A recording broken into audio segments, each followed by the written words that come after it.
So welcome to the May edition of the Fiscal Affairs Committee. Do I have to leave this on? I guess I do, don't I? All right, well, again, welcome everyone. Thanks for being here. Sorry for the slightly late beginning. You all recall that we're anticipating that the majority of our time today will be about the tuition proposals and the 5-year plan. So we'll go through the consent agenda, but hopefully we can preserve our precious time resource there. So we'll look for the various projects or items we have in that the lead can answer questions, but not do a presentation. Hopefully that's what you're all expecting. Of course, we'll begin with the ever popular approval of the minutes. So you should have that material before you. Does anyone have any corrections or discussion? If not, we'd entertain a motion. I would be delighted. Thank you, Regent Winter. Thank you, Regent Dicus. Any discussion? Hearing none, all in favor, aye, please. Any opposed? Okay, the minutes are approved. Now, I would, as an aside, mention that last month at the Regent meeting, committee meetings and board meeting, we had the pleasure of celebrating Regent Winter's birthday multiple times. And this month, no, sir.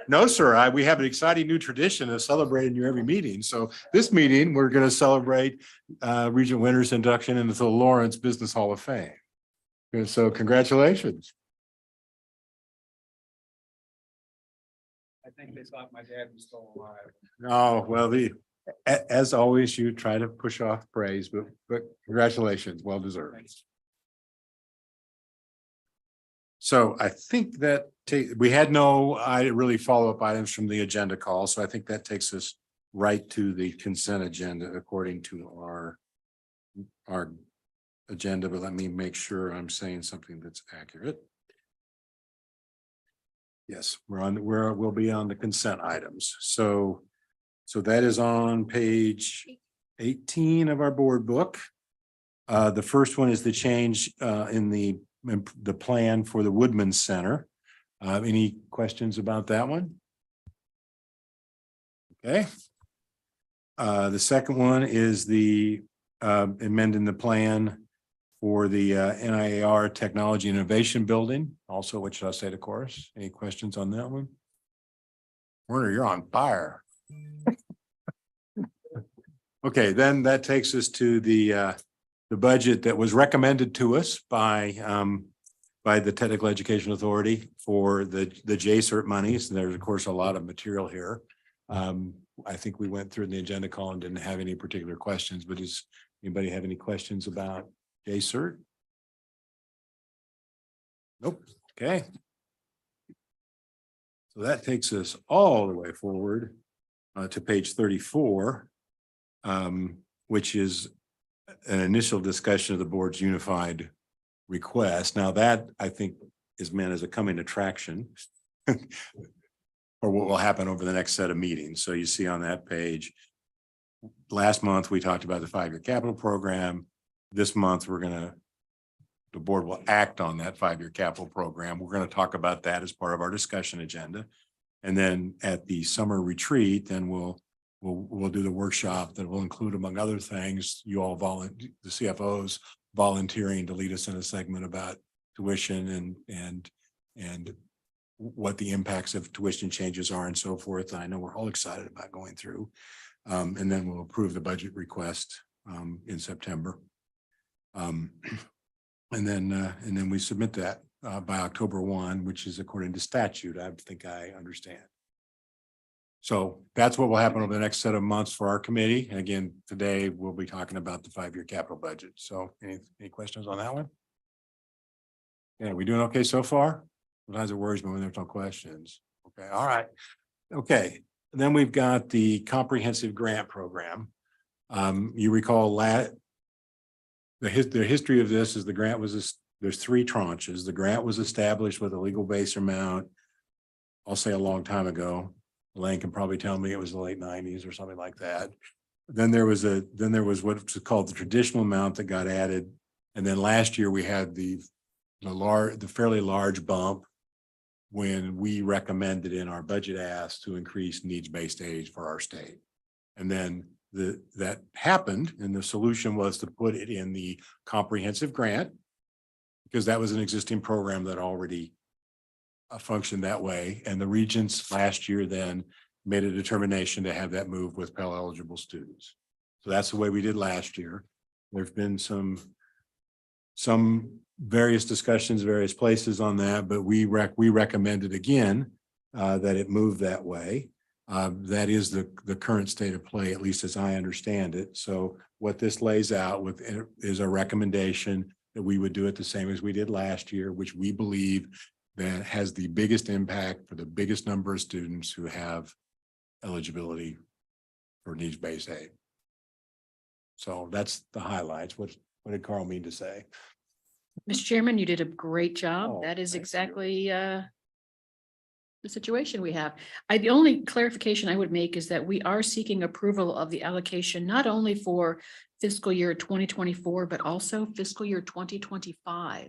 So the institutions then will know their allocations for the coming year. So even this fall and winter can start awarding students for their. Well, it was for their kind of grants. you to say I did a good job, but that's a very necessary addition and a great step that we'll have a couple years of field of vision, so to speak, on this. So institutions know what, and thus the students then know what's going to be happening.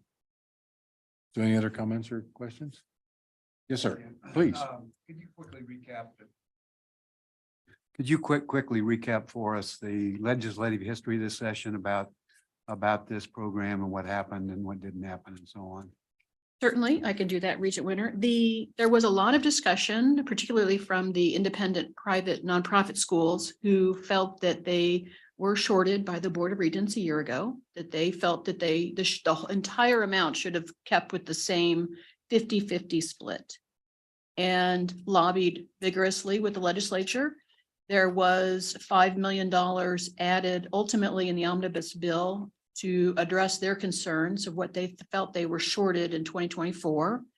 And the governor line item vetoed that. Governor Kelly, as a state senator and as a candidate, and now as governor, has felt pretty strongly that state taxpayer funds should be going to public institutions to a greater extent, felt that the current allocation as the board has it is the best route for impacting the most students.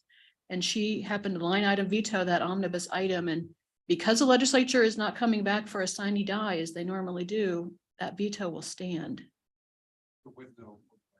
There will be no override of her $5 million veto. And it probably goes without saying, but just say it anyway. The governor's original budget matched the way we had done it last year, which was also what our recommendation was. So she chose to pursue that same path, and she's followed through on again. And if you, of course, I know you do well remember last year's discussion, but you had I thought a meaningful and strong statement about when the legislators set it up last year, they know how to govern and know what they're doing, and that we were well in line to do what we did last year. And then although this sometimes gets described as lost money, nobody's funds have gone down. They just haven't gone up as much as they would have another way. So that's an important distinction, that nobody have less funds. They just might not have had as much as they would have liked, which might describe everybody, but. And the newest feature of this program, which is now, of course, the $35.3 million total, I believe, the entirety, as a result of the legislative discussion, the entirety of the 35 million must now be matched, not only the new $19 million piece. So that will be the challenging part for the institutions, that they will have more of an obligation to meet a match. Okay, any other questions?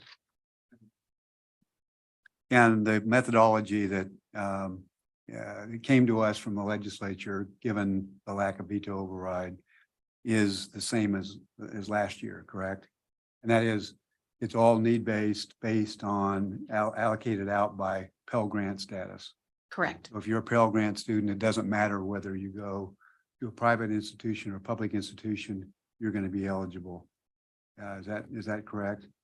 Well, I think the calculations are that you have to, the funding is being allocated to schools on that basis, but the schools can make awards for students who aren't Pell eligible, but they have financial need. I see. Okay. According to the methodology and the calculations that the financial aid staff do. One distinction I would also add, or one clarification, the way we calculated the Pell eligibility students actually directs slightly more funding to the private schools for the coming year relative to the current year. So you'll notice there, if you add the three elements together there in the middle of page 36, the nonprofits get just over 13 million.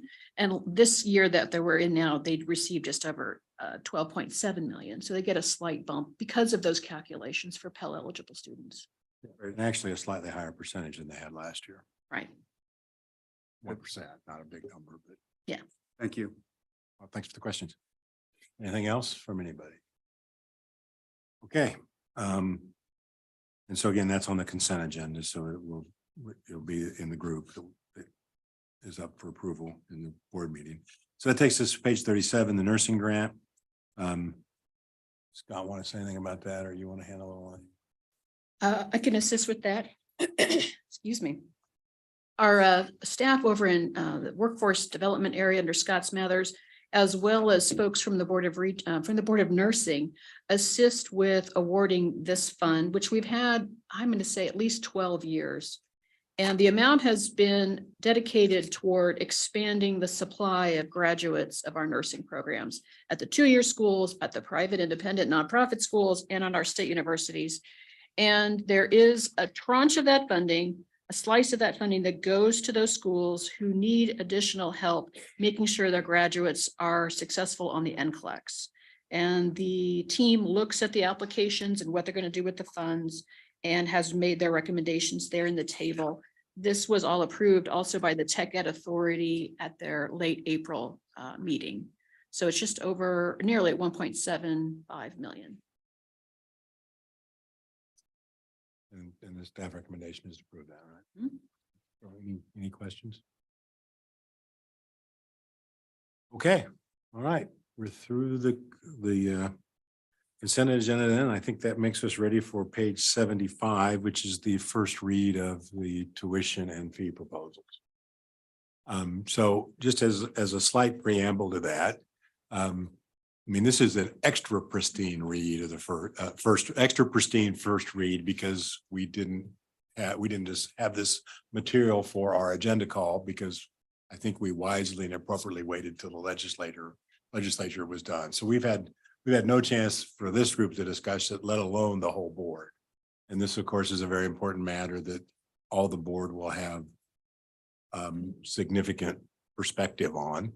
So I would just say to you all, as you present, we may be in receive mode a little more than normal, since this is the first time we're having any opportunity. So it doesn't mean we're not all listening carefully, or we're not all really excited, and we may have comments. So I'm not saying we won't have any, but just please, I know there's always great effort to try to read what we may be implying or whatever, and just let the process happen.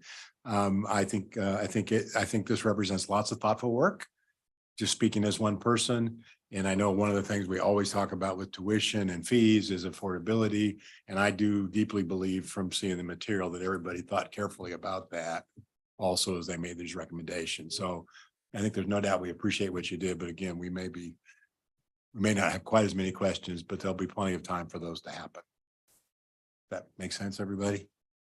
Okay. Do you have any preamble yourself, Elaine? Thank you. No, we have the issue paper there on 75 in your board book, just to highlight, starting on page 77, how did everyone structure their proposals to you? So there should have been some uniformity there for you to follow. You get a little rhythm as you go through them. There was a lot of uniformity. And Elaborated. a table in the middle of page 76, just as a set the stage for the context of where the state universities rates. Now, we tend to focus on undergraduate residents, but of course there are 4 different common rates, and those are in your separate book. There are some preliminary summary tables there at the beginning of your book, starting on page 3. The first table is simply the tuition rates for the 4 categories. Page 4 then adds the required fees for all students. And then just to give, again, more context, how much revenue are we talking about? Table 3 just gives you a sense of the scale of the tuition revenues for each of the campuses, the 6 large campuses anyway. And we've got the universities arrayed in order. We have the University of Kansas and Med Center together first.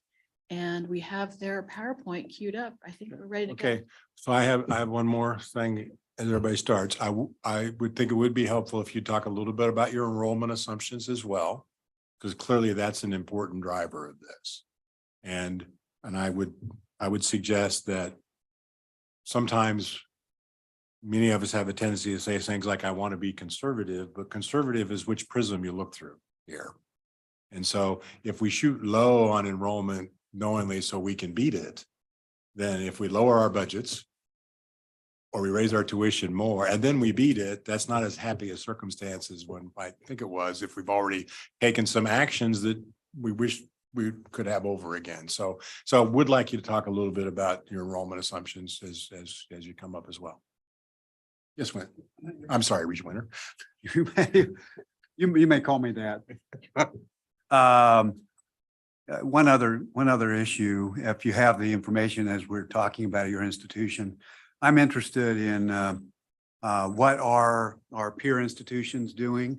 I know all of the institutions have peers. Do we know yet what they're doing in regard to tuition increases?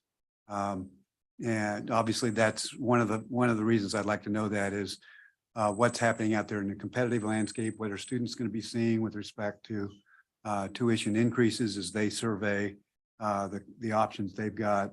And I think that's important to kind of understand the competitive balance out there. Right. Great point. We've covered where we've been historically, but we haven't talked about what it looks like going forward. So good addition. Thank you. Okay. So I think we've iced the shooter long enough here. So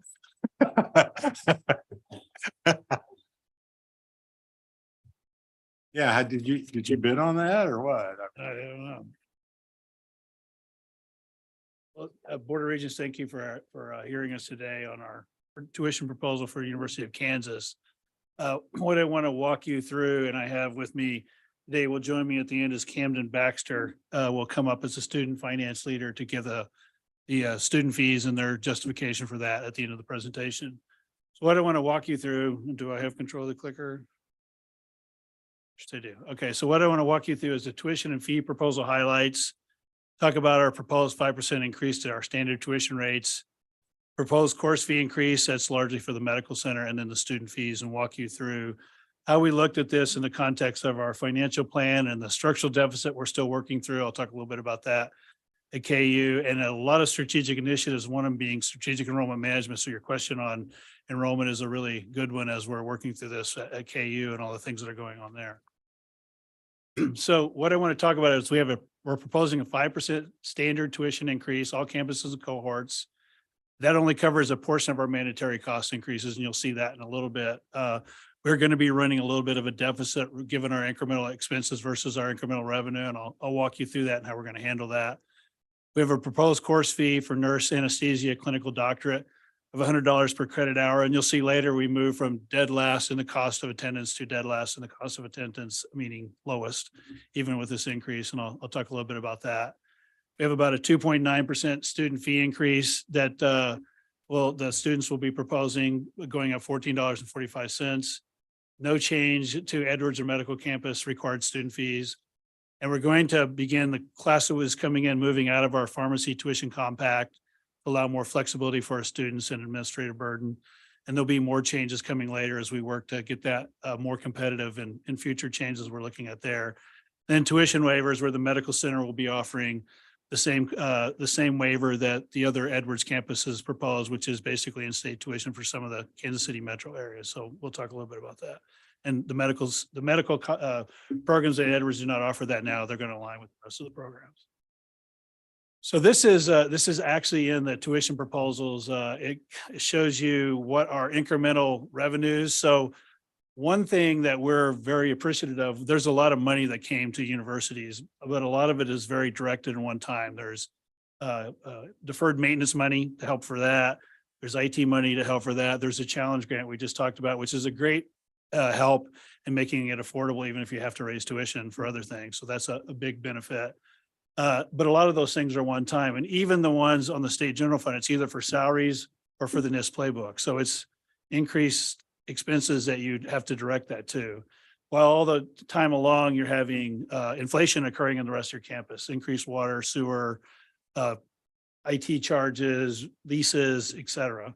So if you look at this on the left-hand side, you'll see what we're anticipating getting from the state general fund for the 2.5% salary and the NIST playbook. We're assuming we're gonna get about 2 million of that share.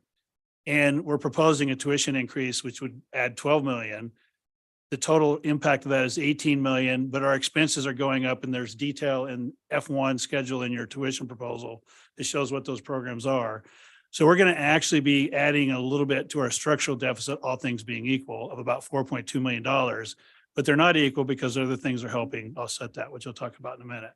If I were to go to the chancellor and say, look, we need to break even so we don't have to work any harder to get our structural deficit going through, I would have asked for a 6.7% increase.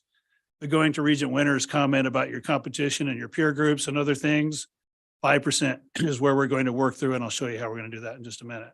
On the medical center campus, it's a similar picture. The expenses are more than the tuition request and the state general fund increase. And if they were to ask, because they're a lot more state funded and a lot less tuition funded, that for them to break even, they'd have to ask for 11.9. That's not practical or feasible or reasonable for students there either. So we're doing 5% there as well. And I'll talk about how they're going to handle that as well. Again, this is just really a summary of what's in F1 of your tuition book. So what are the factors the medical center needs to request a 5% increase on? Well, increased cost of utilities, fuel, contractual services, basic operation. They're in a very, very competitive market, particularly in their area. We all are. So pay increases to retain and attract quality faculty and staff to keep pay at market pay to keep their good people. Capital projects and technology improvements. We're all appreciative of the technology money, but we need to spend a lot more than we got from the state to deal with all of our technology challenges, that rapidly evolving world in every place, including higher ed. And so what are they going to do? They're going to leverage resources from some of the research, restricted fees, health system. Their second largest funding is the health system. It's state funding, health system, and then tuition. So they're going to be looking to that and other resources that they have. This is a chart to show you a strategy that we're going through to balance our structural deficit and implement our strategic initiatives. We went over this with Moody's rating agencies a couple of weeks ago. We did maintain our AA2 stable credit rating from them, and we walked through this. And so this is the blue chart is really our cash in our general fund. And so what we're doing is we're doing a lot of startup money for a lot of strategic initiatives, conferences and events, strategic enrollment management, a ton of money we're putting into that, and other programs that we have going. And also we're burning down the cash to get our structural deficit in balance where these initiatives take off. So it's a very deliberate strategy to get to 2025 and then start shooting back up. And in the meantime, this is where we're going to find our market-based pay money for the university as well. So what's impacting us in terms of how that we need a tuition increase is inflation, increased cost of fuels, contractual rates, basic operations, pay increases. We have a 2.5% pay pool in our budget proposal, and we're going to look at to see where enrollment comes in the fall. And we have a market-based pay studies that are deeply going. We've got staff and admin done. We're looking at faculty to get our resources at market pay so that we can retain and attract our employees. We're all losing staff. We're all struggling with that. So this is part of that strategy.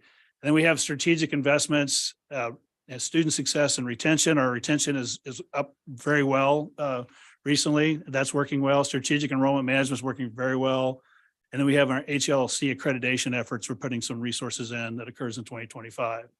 And the way we're addressing the shortfall is we're implementing strategic initiatives that increase revenue or lower costs. One of our initiatives is continuous improvement to look at our efficiencies of what we do and make sure that we're not spending any more on processes than we need to. So there's a whole lot of that going on. And we're using our reserves to do that. So that plan assumes a 5% tuition increase, and it assumes the state funding that we have, and it assumes that we stay up with inflation, obviously, going forward. We will be doing a video of the whole strategy of all the things we're doing and how we're doing it in the next couple of weeks. And this is kind of the thing that drives our strategic plan, is using our cash to get to a structural balance to move forward with all the things that we want to do to be a great university.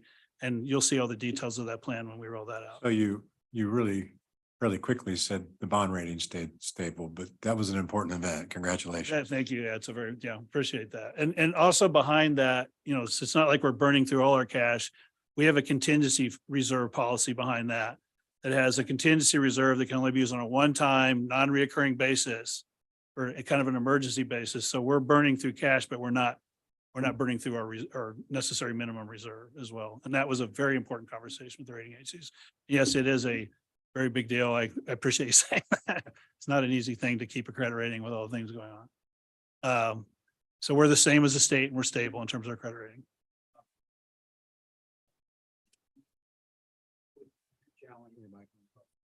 If you can answer this quickly, what was the biggest issue that they saw? What was if there was going to be a negative reaction from them, on what subject would that have been? So we were strong in every area, and the two that we're in KDFA's here today, he was on the call with us. And the two areas they said we have to keep an eye on is our cash levels. We're slightly below our peers on cash, but we're still a strong AA2 credit rating, and our operating margins, which is really your structural deficit. So we got to get that balance so our operating margin goes up. And, we're a really, really strong AA2, but those are when asked the question, what are your two weaknesses? Operating margins and your cash levels relative to your peers. But I would argue our peers have too much cash. They should be investing it in their technology and everything else. I think we're exactly where we should be, given who we are in terms of our credit rating. But those are the two things we have to keep an eye on. You're welcome. Let me go back here. So this is the question that, having been before many boards and governments over my career, is the question is, what if you don't get it? What happens? So this shows you what happens to our cash strategy. So if 12 million doesn't go into your base, then you're losing 12 million the first year, the second year in your cash, the third year. So what happens is if we didn't have a tuition increase, by 2025, you can see we'll be running into the negative. So we would have to do something. We can't let that chart occur. We wouldn't keep our bond rating if that happened. And so we'd either have to eliminate programs or staffing by 2025 to preserve our cash. We'd have to delay or reduce efforts to make critical pay to high quality workforce. Our market-based pay would be a struggle. A continued deferment of building maintenance, which we're starting to make headway on, and reduction of strategic initiatives with large startup costs, which you really should be doing because they have a payoff later. If you don't have cash, you can't do that. So this is literally to show, if you take that out of the base, which is really what it is, there's a lot of one-time funding from the state, but the base funding is fairly limited. And that's why the tuition request comes in to keep that base stable. If we can keep the base stable, we can do a lot of things to really turn the university around in terms of all the things we need to do to be competitive. So this is just a picture to show you it's the cash that would impact, because the operating margins would be further negative. We'd have to do something. Going to your question, Regent Winter, in terms of our competitive set, you can see we move slightly above Indiana Bloomington. They're doing a 2% increase. Our proposal is a 5%. Missouri was just above us. They're taking quite a big increase. They're restructuring their tuition. So this reflects everything we could find out about what everyone's doing. So if you see a star by it, there was no data about what they're doing for 2024, but we remain right in the middle of the pack. And 5 years of not raising tuition has moved us down that chart, as you can imagine, because some of the other universities have been having increases. So we're now finally in really, I would say, a competitive area, middle lower, that allows us to do that, a 5% increase without having a big impact on our enrollment. What is the assumption about what the others do though this year? Well, we took their current schedule, and some of them said what their new schedule for 24 is. Some of them didn't have anything published. So if anything, the bars could go around you could go up. Correct. Yeah, that's exactly correct. Some of them don't have anything out yet. All the ones we know we reflected. Oh, yeah. And on pages 7, 8, 9, or sorry, 8, 9, and 10, I think you called them online and other unique programs, although I don't want to exactly ever suggest everything's not unique in its own wonderful way. Why you didn't raise those tuitions because of market? Did I read that right? You're saying us? Yes. So during the period from 18 to 2022, I'm sorry. I'm talking about the ones that for this proposal you kept flat. the quote unquote unique programs like the masters and some of. Yeah, we looked at all the fees that were out there and we felt it was simpler. We wanted to focus totally on the tuition because it's more able to be used across the university. And so any fees we had, we're managing around those and not increasing the other fees, except for the nursing program, which I'll show you in a minute. All right, I misunderstood that pages. Okay, thank you. Jeff, Yeah. going back to page 7, is that with a 5-year, are you assuming there'll be no tuition increases after this year? So Or in our financial plan, we're assuming 2.5%. We're assuming inflation. Okay. We're assuming a 2% state funding and 2.5% tuition going forward in our financial plan, and that reflects that. so that's what gets the blue bars up to? There's a whole series of assumptions. We'll send you the video, which we'll be doing very shortly, that lays out the whole plan, all the assumptions, how it was built, what the strategic initiatives are doing. But the core assumption in there is 2.5% future increases in tuition and 2% increases in state funding going forward. And assuming it's part of the retreat, we'll have a deeper dive in all that at the retreat. as Yeah. well. There's a enrollment cliff in here. You have to, there's a whole bunch of things that are going to occur nationwide in 2025 that we can talk about at the retreat, but all that's built into our financial plan. It's a very detailed 5-year plan and all the assumptions are very clearly laid out. This is really the result of it. The purpose of that is to show you we're using cash to manage our strategy on tuition. Yes, sir. What is the assumption on page 7 with respect to enrollment increase or decrease? So great question. So our enrollment is assumed, we're assuming we're going to get back over that period of 2018 tuition levels. Student resident enrollment levels back to pre-strong pre-pandemic levels. So our forecast assumes we get back to that. We are having a pretty successful year this year in terms of our enrollment side, but with it comes significant expenses that you have to do on a one-time basis. So when we look at what we think net, this is our best guess, because with increased enrollment, if you get it, you have increased faculty, you have increased student retention, you have increased housing and all those factors in there. So the plan, if you looked at the plan, we're going to try to get back to 2018 on campus enrollment and then grow our online workforce kind of student enrollment in that category. So that's all built into that. We don't want to be the pandemic class every year that happened in 2020. We want to be back to, the 2008 levels of enrollment or higher. That gets us back to total enrollment of 2018. Would it be an exaggeration to say that these assumptions are critically based on assumed enrollment increases? Yes. And if we didn't have those increases, we would have to go back to a very difficult drawing board. There's a significant amount of that cash is going, when you see that dropping, it's being invested in strategic enrollment management, a significant amount, and Jayhawk Global and retentions, increasing our retention and outreaching out of state, international. And so we're seeing growth in out of state international this coming year, which is going to be very helpful. So there's a lot of money going into that, and that money is assumed to be spent and the results are assumed to happen. Thank you. And towards that end, I appreciate on page 17 of where you were talking about ways to make the increases more modest, that strategic enrollment management is one of those levers. I think that's very important. Yeah. So in the last Very 5 years, important we to call cut out. 40 million, we cut 18 in 2020 and 25 million in 2022.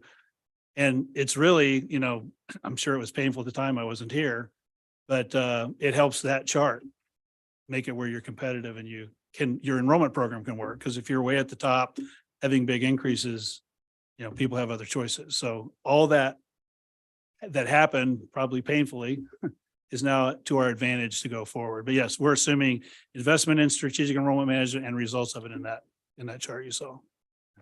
How big a Mr. Ch- stretch is it for you on the enrollment increases, when all we've talked about for many meetings is the challenge we will have in 25, 26? Yeah. We're going hard now because we see that coming. Okay. I don't know what else to say. It is, you go hard in 24 and 25 because in 26, there's going to be a lot less. You see it in the high school programs. There's going to be a lot less 18-year-olds. So you maybe shouldn't just go after 18-year-olds. You should go after those people in the workforce who want to go back and get a degree. You should go online and attract people that across the world through your online program. So everything we're doing and we're investing in now is preparing for that drop off that's going to happen in a couple of years. If you're only going after 18-year-olds. So that increase, that investment in enrollment management and that increase is a more aggressive projection of enrollment or pretty comparable to what you have? I think it's achievable. I'll leave it at that. I think we can do it. I think 26 is going to be interesting for all of us. And so it is getting all those programs going so you're able to get through that. So I think it's achievable. We could exceed it. And we, our financial plan, I actually monitored every quarter to see where we are on the results of those programs and where we are on expenses. And I give it the chancellor an update every 6 months because we believe we have to watch it closely because we still have we had a $50 million structural deficit in 2021. We're now down to 15. We want to get to 0 and start the chart going up. And while we're doing that, we're investing a lot of cash and a lot of resources into programs that we need to work. So conventions and events, strategic enrollment, and continuous improvement are 3 programs we're doing to balance that out. And so I don't mean to speed this up, but we probably need to be close to moving on. So very quickly, the nursing program, $100 per credit hour for the nurse anesthesia clinical doctorate. You can see on the chart, I'll just kind of make it real simple. We go from the lowest to the lowest. So we're still really competitive in that particular area on that. And then I will turn it over to my colleague from the student finance area. So he will come over, Camden Baxter, and he will finish up the last 2 slides. He said he can do it really quick, so we'll see. Hi, everyone. Can you all hear me okay? Yes, we can. Thank you. My name is Camden Baxter. I'm the chair of the Required Campus Fee Review Subcommittee. It makes me feel better about myself if I say the full title out loud. So the student fee review process, I'm sure as all of you know, is very complicated and involved, and I'll walk you very briefly about through how we arrived at the figure that we did. This started in the fall with continued outreach efforts to get the views of students and figure out where exactly the needle was in terms of the current level of student services on campus and, you know, the desire to weigh those student services with an increase in the fee. Began with the selection of a committee and then the creation of a written packet of questions that went out to all the fee managers. These yielded extensive information that was critical through our negotiations. Finally, and the component of this process that is relatively new, started by none other than my predecessor, Sadie Williams, was the use of a campus-wide survey that went out to assess the views of every single student who was willing to take the survey. We're very appreciative of the administration for acquiescing to this request, and it yielded fascinating information about what it is that students value. So if you look at the fee package, I believe I have the clicker here. There are 3 items of increase: campus transportation, recreation services, and student mental health. And this closely reflects what was what the survey told us. And that was students cared about transit, they cared about recreation, and they cared about mental health. Transit in particular found itself at the whims of a tripartite series of circumstances that really put them in a tough spot. First was the inflationary environment that we're all familiar with. The second was a budget cut last year, and finally was an accumulated deficit essentially caused by years of asking transit to rely on those reserves, which ran out. In order to maintain last year's level of services, transit would have needed a $26 increase. Obviously, that was not going to happen. So $960 was the figure that we settled on, which is still almost 20% and is the largest increase to transit spending since we went fare free in 2007. First and foremost, I would like to express appreciation to the Board of Regents for finally granting a fee increase. I am as cognizant as anyone of the rising cost of college. However, as the 2019 figure CFO DeWitt presented, a 20% inflationary surge over that period matched by a 0%, effectively 0% increase in the student fee made this very, very difficult. And the 2.9% that you also graciously granted is what really let us make everything work. Next up was recreation services. This was a keep the lights on increase, and as was the case for CAPS. Both those institutions needed their respective fee amounts just in order to maintain their current level of services, which are still far below where many students would like them, as expressed to us in the survey. But given with what we had, this was the outcome that preserved those services as they were while also allowing transit to become, at the very least, less of a shadow of its former self, while also maintaining the broad spectrum of campus services that this fee happens to support. Are there any questions for me? Do the students support the 5% tuition increase proposal? I cannot say. I'm not entirely sure, to be quite honest with you. That wasn't included in the survey that we asked. Obviously, no student is going to say, yes, I would like to pay more money, but I think that sometimes fiscal necessities require careful consideration. Do you have a personal position on it, recommendation for us? I've seen the figures. I believe that the University of Kansas is on an upward trajectory, and that trajectory is not sustainable with the current financial status of the university.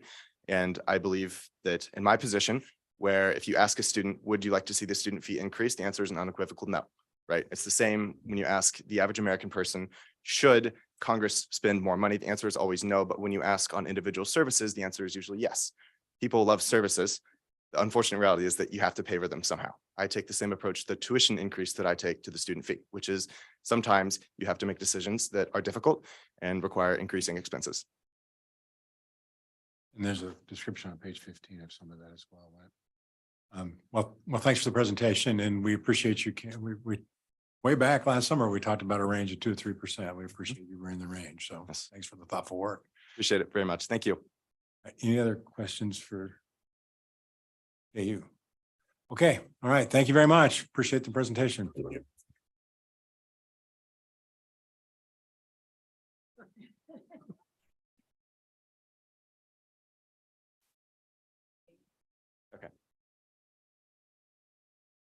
What'd you say? Okay, I will. Okay. Okay. Well, thank you, committee. Appreciate the opportunity to come talk about our tuition and fee proposal this morning. And would you also, as you in the flow, speak to the questions you just heard come up? Yep, So, will do. Thank you. We'll try to remember all of them. Just wanted to kind of talk a little bit about the overview of the state investments that we received this year from the governor and the legislature. We're very grateful for those additional dollars to come to the institution. They will have a big impact in our operations, our ability to deliver on specific aspects of those appropriations.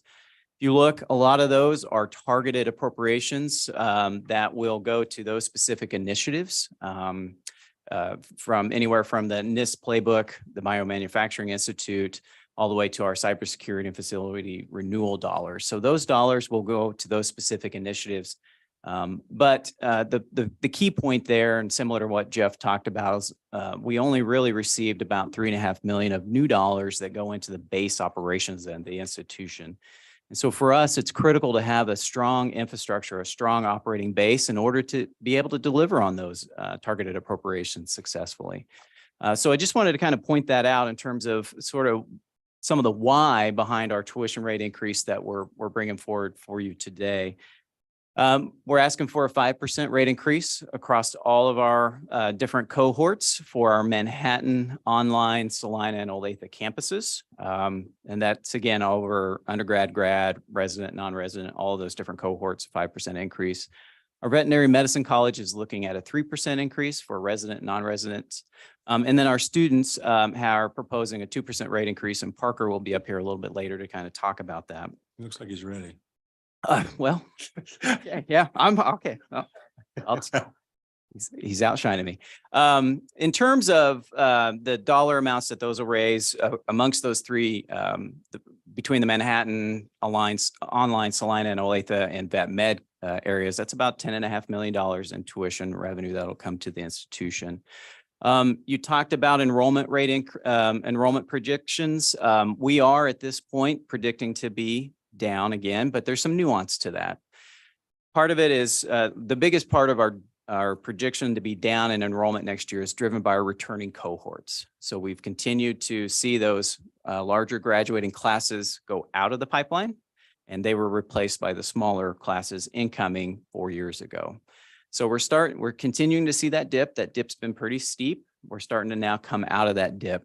And a lot of that coming out is actually our prediction for our new freshmen at this point. And so we're seeing positive signs for our application admits, new student orientation registrations, our housing deposits. So we're seeing very positive signs next year in terms of our entering class, but it will not be enough to overcome that predicted dip from our returning cohorts at this point. So we're predicting sort of to still be down, and we've baked that enrollment loss of revenue into our financial model that we have next year. So again, we've kind of talked a lot about the impact of inflation on the institutions.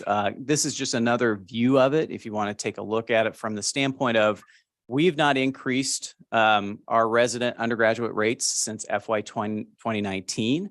But over that period of time, if you look at the higher ed price index, which is again similar to the CPI, but it's focused purely on those goods and services that higher ed institutions procure, you've seen a 14% increase in that HEPI over that period of time.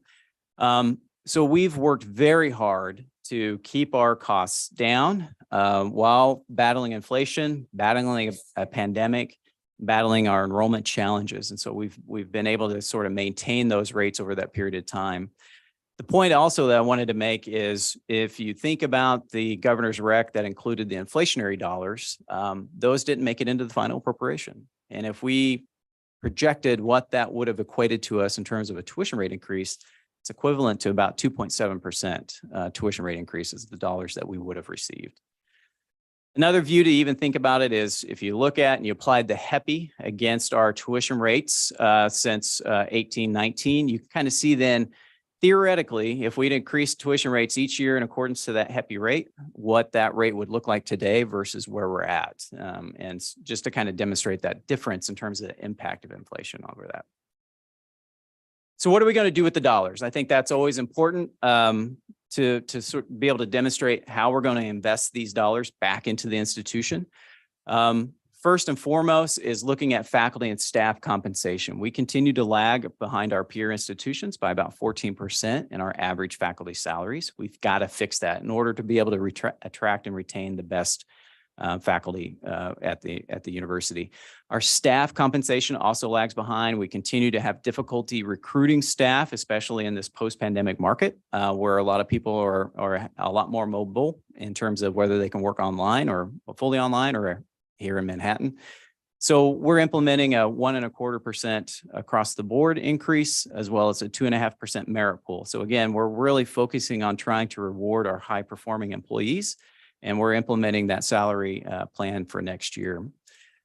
We've also then got the dollars from the NIS and the additional need-based aid. We're going to put those back into our SEM plan, student success initiatives that we've got planning coming up this year. The next two big categories are really focusing on the results that we're seeing preliminarily coming out of our strategic planning effort. President Linton started that last fall. We've had a lot of stakeholder sessions, both internal and external, about what the strategic directions of the institution should look like the next year. That plan's not fully baked, but we do know that we're going to need dollars to invest in particular areas to make that implementation of the strategic plan successful. So we've carved out about $3 million next year. Again, a very small component of our overall budget, in order to plow into specific initiatives that we will develop over time once the strategic plan is implemented.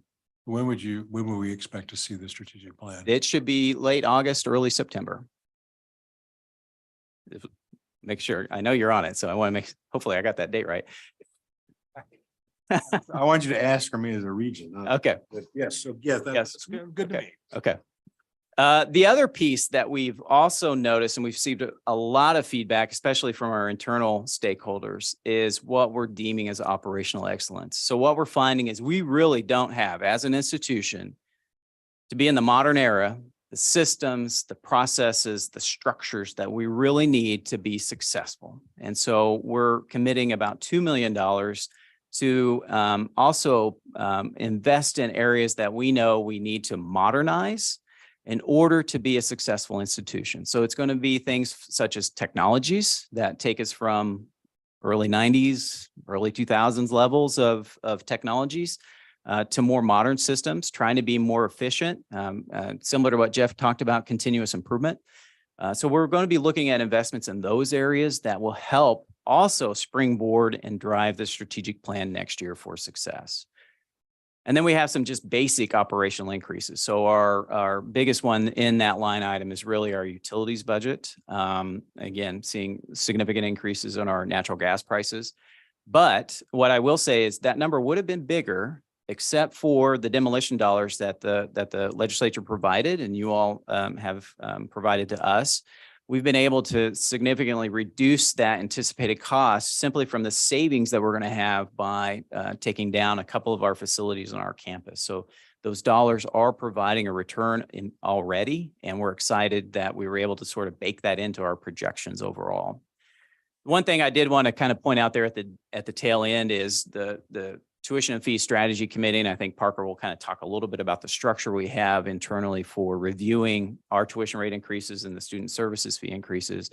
This investment plan, the overall 5% rate increase, was unanimously supported by that Tuition and Fee Strategy Committee. So we did get strong student support for this plan and that rate increase.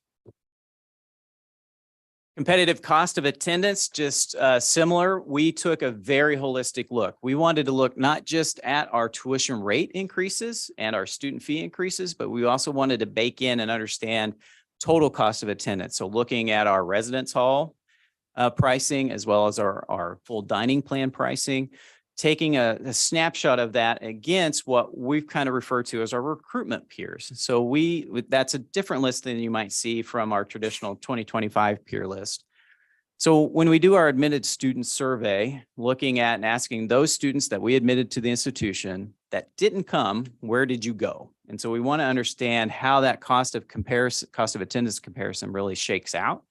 So looking at there, you can kind of see we're still third from the bottom, even with this increase. Preemptively, just to understand, we did bake in the known increases for KU and Wichita State in this example, but everything else is just as published is what we knew. And so you kind of see we would anticipate potentially those other institutions potentially raising rates as well. That could shift then this overall analysis. So we did look at that and feel very comfortable that with this rate increase, also the increase that was approved last December for our housing and dining, that we are still going to remain competitive from a pricing standpoint. The other one program that we did look at increasing as well this year, again, driven primarily because of the increase in costs of operations since 2019, is our Master of Agribusiness, which is an online program. Increasing that from $825 to $900 a credit hour. It's a specialized program. That revenue supports 100% of the program costs for that particular MAB program. And now, unless there's any questions, I'm going to turn it over to Parker, who's ready to You go. did a good job of covering the questions we'd asked the first round, but everybody good? Okay. Great. Thank you, Ethan. Thank you, and good morning, Regents. I will quickly go through, like Ethan said, our student involvement in setting tuition and fee proposals that are before you today, with a special emphasis on the student services fee. So as you can see here, we're presenting a 2% increase from our student services fee directed specifically towards student health and well-being in our counseling services. And before I get into that quickly, I'd like to introduce our new student body president who's joined us today. Caleb Stout will be chairing the student advisory committee. And I'd also like to thank Jeff Ebeck, our outgoing vice president, along with me here today. So with that, let's Welcome and thanks. Yeah. We'll dive into things really quickly here. So on the left in the dark purple is our tuition and fee strategies committee that Ethan talked about. This committee takes a holistic look at the university's tuition and fee long-term plans as well as current proposals. This is a committee chaired by myself and the Speaker of the Student Senate, and it's composed of student representatives from all academic colleges. That includes the graduate school and our campus at Salina. Also on that committee is ex officio members, our provost, faculty senate president, Ethan, and others. So very holistic, various stakeholders, but a student-driven committee. We look at college fee reviews. There were no college fee proposals this year, but we did approve 2 current fee assessments from different colleges. And then ultimately, our outcome from this year was the unanimous approval of the 5% tuition increase, as well as the 2% student services fee increase that I'm going to get to here in just a moment. Then at the bottom box there, I talk a little bit about Student Senate and other involvement. So to address that quickly, the Student Senate voted 40-0 to unanimously approve the CAPS funding increase, which is really the crux of our fee increase ultimately. And I'll show how those are related here soon. Additionally, the Senate voted 39-7 in favor of the 2% student services fee rate increase. So very broad support for that increase as well. And then student representatives, myself included, get to join university administration on the budget model review panel and joint budget model planning committee. So myself and 2 or 3 other students have probably heard our tuition proposal from Ethan 5 different times now. And our support remains unanimous. So then in the lavender purple there, the student services fee is really what I want to talk about in our 2% proposal. This is a student Senate standing committee. And they set budgets for major campus entities. Really, our fee structure at K-State's pretty simple. We have our tuition, we have our student services fee, which is a required fee paid by all students that funds pretty much every service on campus. And then you may have a smaller fee assessed unique to your college. But we review entities on a 3-year budget cycle. So this year, the biggest entity we reviewed was Rec Services. And several others. About a third of our overall $14.37 million budget was reviewed this year.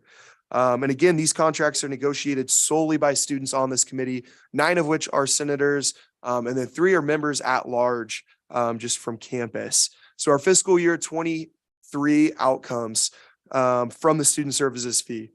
We reduced our overall budget by about $524,939, that top number there. That's gross budget reductions from that $14.37 million, our budget. One thing to note is that actually includes decreases that came from committees from years prior. So by that, I mean, last year we built in step decreases to help relieve some of the pressure from a large budget decrease right off the bat. So everything taken into account, our student services fee budget reduced by $524,000. However, out of that, we're going to net $251,636. That was actually an increase to an entity, and that was our mental health funding services. And so I will talk about that more specifically because, again, that is our 2% increase we're proposing today. Just quickly, I kind of hit on this already, but the way our student services fee process works is based on our enrollment projections, long-term goals, budget health, and those sorts of things. We develop goals and a plan to balance the budget, and we review those entities on a 3-year cycle. The work that has been done so far over the last couple of years that I've been engaged is over $2 million in budget cuts from that top line number for our student services. That's based on, again, our enrollment projections, long-term goals. And we've done a lot of work to right size those budgets, make up for revenue decreases from enrollment decline, and other challenges there. So from fiscal year 20 to 2022, we actually held the SSF rate constant. And so that's where we had to implement these budget cuts to right size those budgets. So here's a graph. This is a lot better looking graph than I've been able to look at the last couple of years. As you can see, our budget cuts on that purple, or our budget on that purple line on the top, has decreased significantly, over $2 million, like I said. And we are back close to projecting to be budget neutral. This does include our revenue projection there on the bottom, does include a 2% fee increase, and is taken into account enrollment projections where we're at so far. So this is really the crux of my presentation here, our fee adjustment. And this is an investment almost exclusively in student mental health. Back in FY20, when I was on our student services fee, we reviewed our counseling service entity. We decreased the budget like we decreased many other entity budgets over the last couple of years. But 2 years into this new budget, there are exceptional pressures, I guess, for our counseling services. The demand has soared. So taking into account those factors, our committee actually pulled counseling services out of its normal review cycle, reviewed them again, and awarded a excuse me, a $251,000 increase.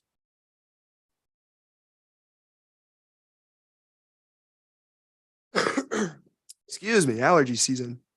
So that increase will fund market salary increases, ensures accreditation, and helps fill staffing shortages.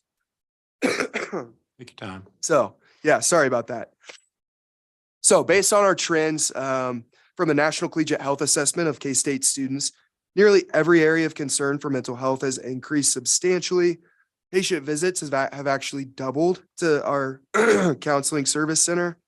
And we reported a 34.4% increase of unique visits. Excuse me, there's a 19% increase in unique visits, but 34% of students receiving counseling services. So that's where our increase is targeted. We've actually already increased that budget, intentionally creating a deficit for next year. So this fee increase will go to support those services. So with that, are there any other questions? Go ahead. Parker, thank you for all the work you've done this past year. What's your opinion about the likelihood of success over the 3 to 5 years at Kansas State with respect to student success initiatives, the strategic enrollment management? Will that work? Will we see enrollment going up as a result of student success in NIS initiatives? Yeah, absolutely. I'd certainly hope so. And I'd like to think so. I've gotten to be pretty intimately involved with some of the initiatives specifically at K-State. When Jeff and I came in, I think I might have talked about it in my very first presentation here. One of our goals was to help students get engaged with those recruitment and retention initiatives. So we've done that. I've gotten to sit on our strategic enrollment management committee. And I really like the NIS playbook and some of the ideas coming forward with that. And I think some of these core operational investments that the university is making are vital to do that. Thanks. All right. Well, thank you. And thank you for being in the range we had talked about way back last summer. So thanks for the update. Any other questions for K-State? Okay, Werner, you're up.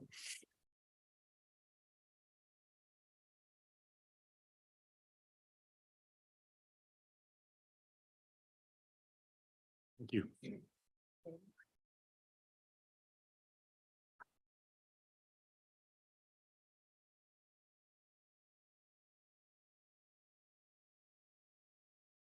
Good morning, Regents and colleagues. I'm Werner Golding, Vice President for Finance Administration at Wichita State, joined by our budget guru, David Miller, who handed out your slides. He's our Executive Director of Budgets.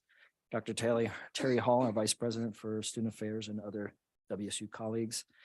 This will be the same PowerPoint presentation that President Lumo will use this afternoon. What's the deadline on who does it better? You can pass on that question. I think he will. I'll jump right into it. We're asking for a 5.9% tuition increase. The uses for the additional revenue generated will be noted on following slides. As you note on this chart here, that there have been some higher tuition increases in the past, but recently, particularly the last 4 years, we've had 0, 2%, 0, and a 0% increase. Even with our request for 5.9% this year, over 5 years, it would still be a 1.5% increase overall per year. Our challenge has really been high inflation and corresponding increase of costs like utilities. Inflation, as Jeff noted, has been high. In 2021, 4.5%, 2022, last year, 8%, and year to date at almost 6%. With this proposed increase, we will still be at the bottom, the least expensive of our peer institutions. University of Memphis is the next, even with our increase, we're still $25 per credit hour less than them. of our comparative set, which the next low, we are the lowest again. Even with this increase, we're still $30 per credit hour cheaper than, less expensive than Oklahoma State University. So we feel pretty confident that those institutions will probably move up and make that gap even further. So we'll still be the lowest in both peer set and comparative set that I've shared with you in our February meeting. And this proposed tuition increase was discussed at various venues, primarily at the Budget Advisory Committee, which is a broad constituency of people all over campus, deans, administrators, faculty, students. And we had support at that level. Also, we shared this and it was talked about at the SGA Student Fee Committee. Some of my student colleagues participated in that. Also, the president has socialized this with our spring town halls, talking about 5 to 6% tuition increase. And also at the president's house, he hosts student groups along with Dr. Sherry Hall, student groups like HALO, Asian Student Conference, and Freshman Leadership Group. And we have very smart, engaged students. They understand what we're trying to accomplish, and also in the inflationary environment that we're in.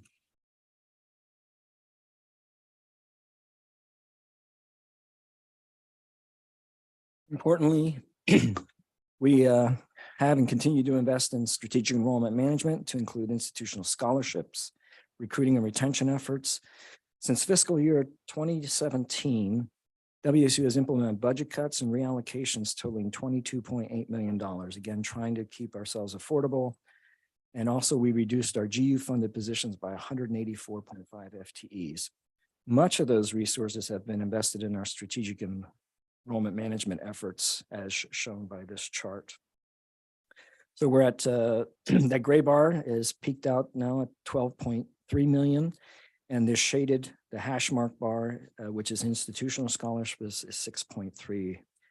And as noted in our proposal, our total commitment has been $9.8 million for institutional scholarships, which is a significant increase from the 2.6 that we budgeted in 2016. Approximately 10% of our revenue tuition is reinvested in students as part of our SEM efforts.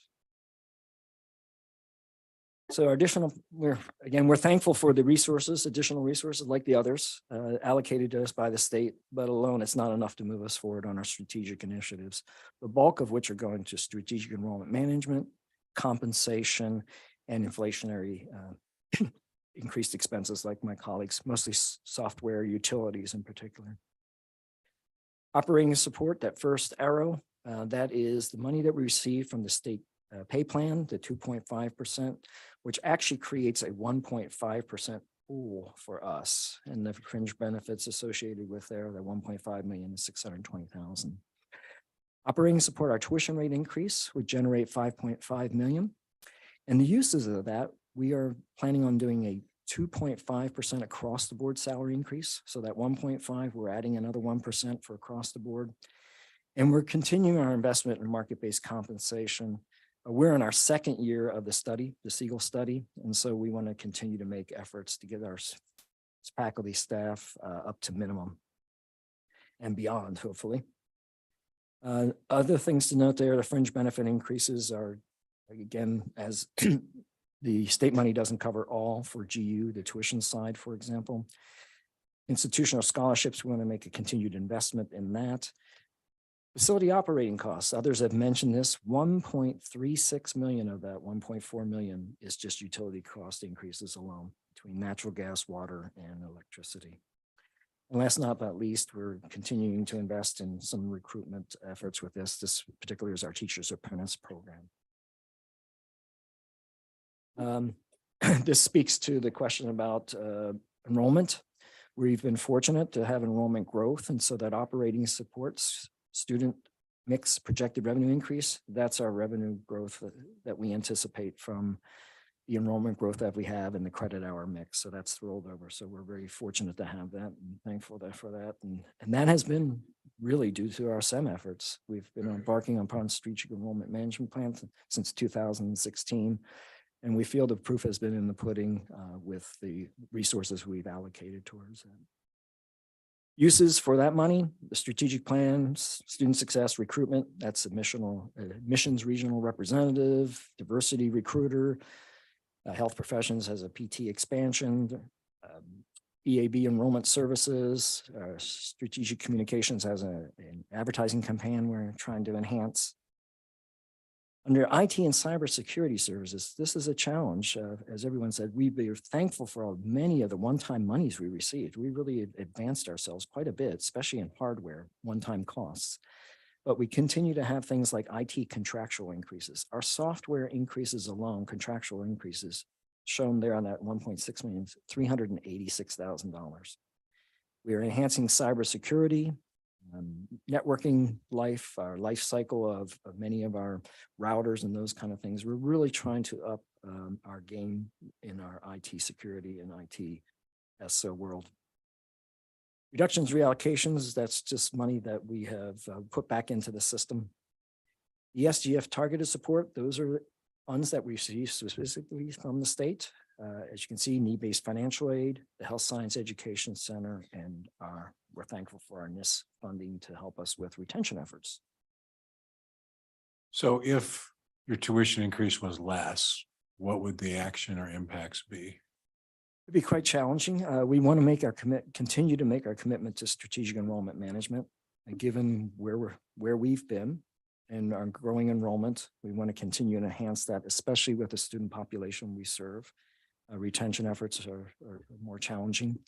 Also, our salary increases. We're all in the same boat about recruiting, retaining, and rewarding our employees. It's challenging out in the marketplace, especially with people being able to work remotely, for example. They can live in Wichita and work for a California firm. Inflationary costs are truly what they are. We need to pay those. So if we had to do a reduction, we would try not to touch our salary increase at 2.5% across the board in market-based compensation. And most of our strategic enrollment management efforts. We haven't got to that point yet to talk specifically about what items, but we've obviously considered that. Thank you. Campus infrastructure and support fee. It's a 2.9% increase. It's a modest 58 cents per credit hour. It generates approximately $180,000, and all that will go to fund our one-stop for their software increases and some of the advising costs. Student support services fee, you can see it's at 2.9%. There'll be a presentation by John Kirk, our outgoing SGA president, and Jacob Brandt, outgoing SGA treasurer. They'll follow me. And technology and transportation fee, no increase. So if you add up our proposed tuition increase of 5.9%, mandatory fees of 2.9%, our overall increase is 5.2%. And last but not least, some specific college fees, College of Health Professions, our physician associate program. Students, we now need to pay $1,000 per clinical rotation for those students. Often that was free. That has changed. That landscape has changed because the preceptors, there's just not that many of them. And so that's a pass-through expense to the students. Fairmont College of Liberal Arts, that 5.9% increase is 46 cents per credit hour, generates about $58,000. All of that will go towards GTA stipends, which have been consistently, we're among the lower ones. And we want to get that to a minimum of $2,500 for 3 credit hour claims. College of Engineering, that 5.6 translates into a $5 credit hour increase. And again, generating about $250,000, all going directly to support GTAs, as engineering classes our engineering classes are incredibly large. Barton School of Business is requesting a 7.4% increase. That's a $5 credit hour increase. And that's to move forward on their initiatives, part of their Bloom plan. And you can see it as faculty expand recruiting and strengthen the student experience. Any questions? Otherwise, I will ask John and Jacob to join us. Questions? Okay, Great. thank you. Thank you very much.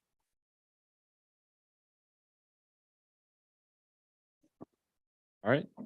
Good morning, Regents. Thank you for the opportunity to come here and present. Thanks for being here. Thank you. My name is Jacob Brand. I am the 65th the treasurer of the 65th session, and join with me is John Kirk, the student body president. Let's see. So this year, our goal was similar to fiscal year 23 to make an investment in the support of student needs. And we will show you how we accomplish that by taking you through the processes, showing you the student involvement, and lastly, decisions made during this process. All right. So in your board packet, the university laid out the process in which we take to get to this point. So there are a few things we wanted to highlight. First of all, we begin this cycle in the late fall. We call for any requests in November to send out the application for offices, departments to fill out. Around this time, SGA also forms a student fees commission. The exact makeup of the committee is representative of the student body. We train the members of the committee to understand the process and how to understand the budget requests and help with the university budget office over the winter break. Committee has about a month to read through the budget binder with the requests, their applications, any other information they feel necessary. Training and meetings of the committee occurred each week prior to the hearings. In March, we held our hearings and deliberations. This is an opportunity for the departments and offices who applied for student fees to come to the committee, present their information, answer questions the committee may have about their office, their requests, and the impact their services and these dollars have on students. After all the hearings, the committee then moves to a public and open deliberations process and recommends allocations and the fee rate to the student senate. The senate then reviewed these requests, asked questions to the committee, and then ultimately approved the recommendation 31-2-1. Then sent it forward to our student body president for his approval, who then sent it to the university president for his approval. And then the step we're at today is presenting to you. So on the next slide, this table gives you a snapshot of kind of the past 5 years of this student service fee. For the last fiscal year, we requested a 2.7% increase. And this year, we approved a $10.6 million or a 2.9% increase to various areas of the campus. While small in comparison to other universities, operating dollars, these have a direct impact to the students' day-to-day lives, whether they fund scholarships like EOF dollars or provide a service like campus recreation, student health, or disability services. There were many scenarios that the committee considered and had placed in front of them. These included restoring funding, meeting salary gaps, increase in departments that are not up for review, and many more. If the committee did everything, it would be more than a 5.9% increase to the fees, which we did not want to do at all. All right, so ultimately, what did we recommend? So for the EOF, 5 funds were up for review. The rest will retain the amount they received last year for the fiscal year 25 and 26 cycle. It's a 3-year cycle base. And then for the student services, there were 15 funds up for review.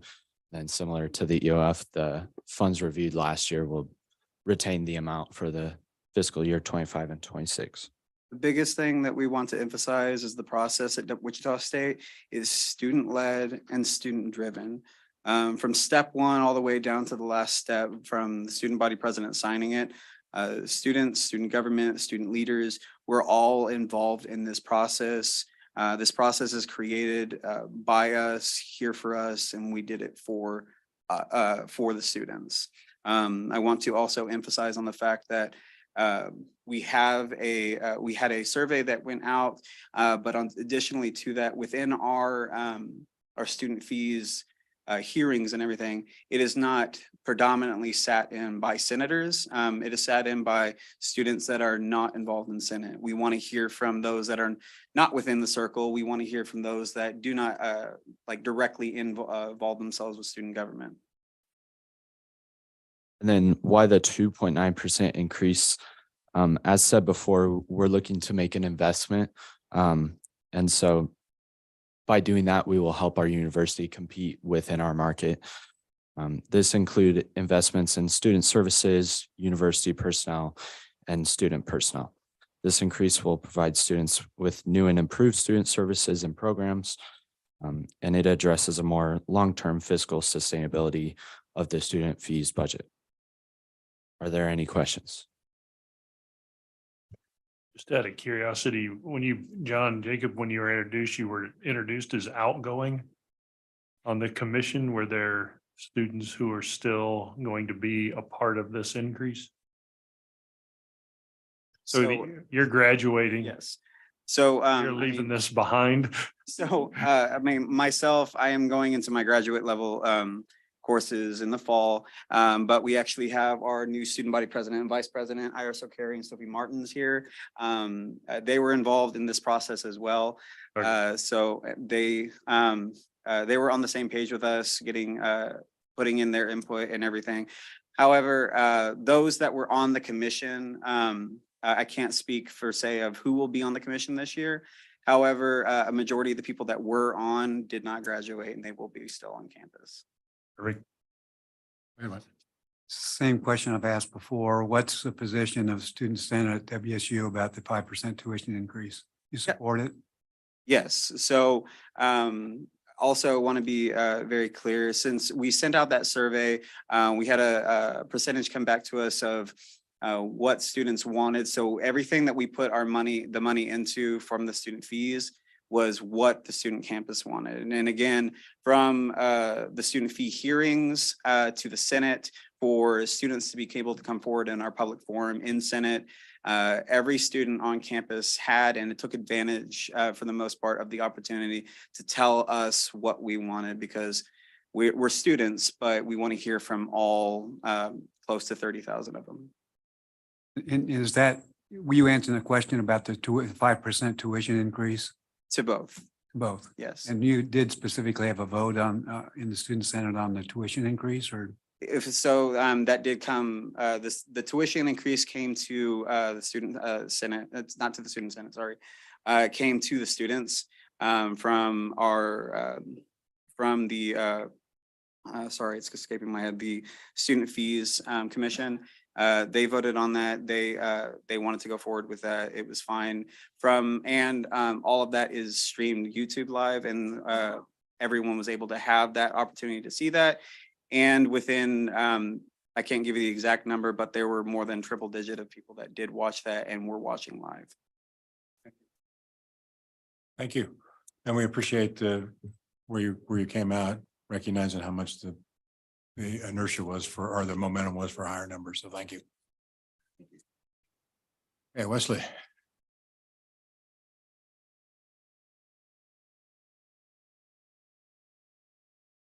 Good morning. Good to be with you guys today. Gonna flip the script a little bit. Oh, one other thing. Since I'm about a year in, this is my first time I'm not last. So thank you for putting me somewhere in the middle. I actually appreciate the mercy you guys have given me over the year to kind of get my feet under me. But I'm going to flip the script a little bit, and we're going to on the travel team, I guess. I guess that's what it was. I'm going to flip the script, and we're actually going to start with Ella Burrows. She's our Student Government Association president. She's going to talk a little bit about the process for fees and the fees portion of this. Then I'll come back and talk about the tuition. Thank you for being here. Good morning, Regents. So like Wesley said, my name is Ella Burrows, and I'll be our SGA president for the 2023-2024 year. But I was also in the past academic year, I was the legislative affairs director for our Student Government Association, meaning that I was in charge of coordinating our fee review process. And I was also on our fee committee in my freshman year. So this is kind of my wheelhouse for the fee proposal. So today I'd just kind of like to give you a little bit of a rundown of what our fee process at Fort Hays State looks like for this year and in the past. So one thing to note for Fort Hays is that we review our fees on both an annual and a biannual basis. So most of our fees are reviewed every year, but then we have half of our fees that are reviewed every other year. So this year we're on year B. So that means we reviewed athletic bands, intramurals, Tiger Debs, SGA, Tiger Media Network, civic engagement for our annual fees. And then we reviewed the Equal Opportunity Fund, the Memorial Union, student engagement in our wellness center for the year B fees for this year. So as the Legislative Affairs Director, I served as our ex officio member on the Legislative and Political Action Committee, which is a committee of our Student Senate that is in charge of reviewing the student fee process. This year, that committee was made up of 4 students from 3 different colleges, including myself, and we began reviewing the fee process in November when we requested proposals for fee increases or decreases from all of the entities that were up for review this year. So they had a month to submit their proposal, and we reviewed the proposals throughout the month of December and held hearings with every entity during the month of February. Our proposal went before the Student Senate in March and was approved by President Mason in April. So as you can see here, we do have a net decrease of $3.34, which I'm really proud to present to you today. So where we're getting those numbers is from, first, we did a couple just like little adjustments, which you can see up there. For example, we took 3 cents and gave that to athletic bands, which they'll be using to purchase a new drum line, which we thought was a very important thing for them to purchase this year. And then the other thing I'd like to highlight especially is we were fortunate to receive a $6 million grant from the Kansas legislature to pay off our bond on the Fiscal Will Center for Student Success, which is one of our newer buildings on campus, which is also where our SGA offices are held. So I'd like to give a special shout out to our legislative team of Jenny Rose and Joe Bain in the back for getting us $6 million, which will take $4 off of our student fee this year, which will be really huge for our students. We also voted to put a 2% inflationary increase just across the board in all of our fees to really offset those growing costs. Everything's just more expensive these days, but our students in it felt like this was a great way to increase our operating budgets with a pretty meager, just 2% increase. So with the 2% inflationary increase and then our $6 million from the Kansas legislature, that puts us at a net fee decrease of $3.34 or a decrease of 7.7%, which I'm really proud of because I think it really reflects Fort Hays' mission of promoting affordability while also ensuring that our students have access to high quality resources. And I know we've talked a lot about the tuition increases and what students are feeling on that. So at Fort Hays, we were fortunate enough to have representatives from our Student Senate on our budgeting committee. So I was a representative as well as our SGA treasurer on the budgeting committee. So we got to have a voice in the actual tuition increase. And I know all of us students at Fort Hays are feeling pretty happy about the increase actually, because it's going to result in an increase in our student wages we'll finally be at $10 an hour for student wages on campus, which we're really happy for. So at this time, I'd answer any questions from the regents about the fee process or about Fort Hays as a whole. You have an opinion about whether the student success program is going to work? If we look back we go forward 5 years and look back, are we going to be happy about the success of that success initiative? I would say yes. I think at Fort Hays, we have a lot of different initiatives going right now. And with the initiatives we have, I'm hoping to have our enrollment slowly start increasing over the next few years and get back to our increasing enrollment that we'd seen for the previous years. And we also have a lot of new programs like the Student Success Center, which I think are really increasing student retention and student success overall. Thank you. Thank you. Thank you. Thanks for your leadership. Okay, into our tuition side of things. So we are proposing an increase. You can see the table here. I will tell you it's 7% across the board. We like to talk about it in dollars because 7% for us is not maybe as much as 7% for other people. And so you can see here the dollar change on the different pieces for an undergraduate resident of the state of Kansas is $9.68. If you take the fact that they're getting a decrease in the fee, it ends up being a $6.34 per credit increase actually in actual cost. which ends up being 3.5% increase is what the student will feel on that. So we're also eliminating a $50 student fee, a graduation fee that we charge our students currently at the end of the year, before they graduate, and that's going to go away. Ella did mention that was talk to our Student Government Association, but also our Budget Committee. So this was looked at by Faculty Senate, Staff Senate. It was broadly considered, and we have the support of all of those entities on campus. We anticipate that this increase will bring in about another $2.7 million into the university. And the questions are why? Very similar to what you've already heard: inflation, salary and wage pressures. We want to make sure we keep our people, and keeping costs. We're still committed to keeping costs low. We feel like that's part of our identity, and we've cut over $7 million in budgets already in the last few years. And so we're trying to take a conservative fiscal approach amidst the enrollment decline, and we're committed to that. We've done the market analysis. So when you asked what the market analysis is, we will still be one of the lowest cost four-year institutions in the state, and one of the lowest in the regions. Compared to our peer institutions, I wish I'd put in the graph, but you guys have seen it before, where we're on the far left end of the lowest. Even if nobody changes, we will still be lower than everybody else with this increase. So we feel like we are well positioned in the market.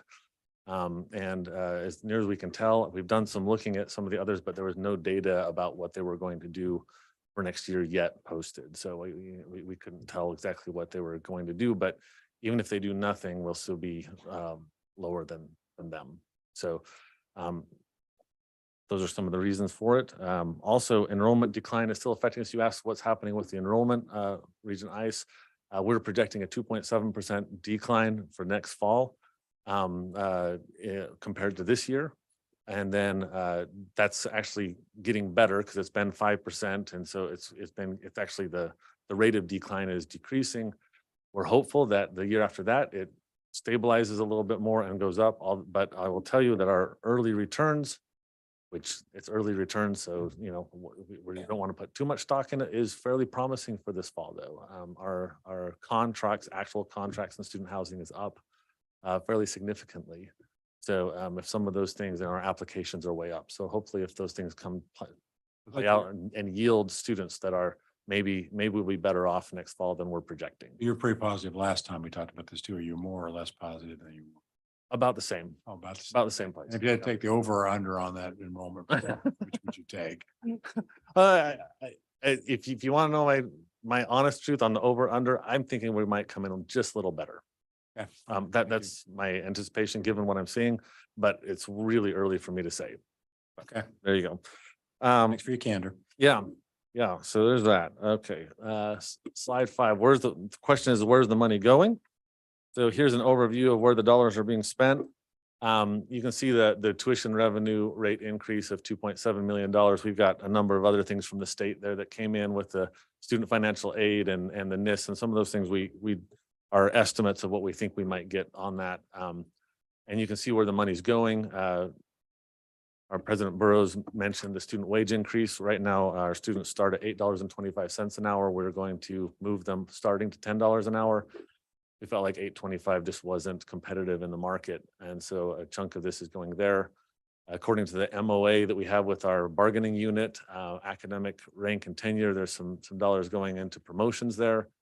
2.5% salary increase. We want to also honor that merit increase for all of our employees. And the state gives us about 835. We're going to need 1.4. So that spread has to be made up in tuition or other funds.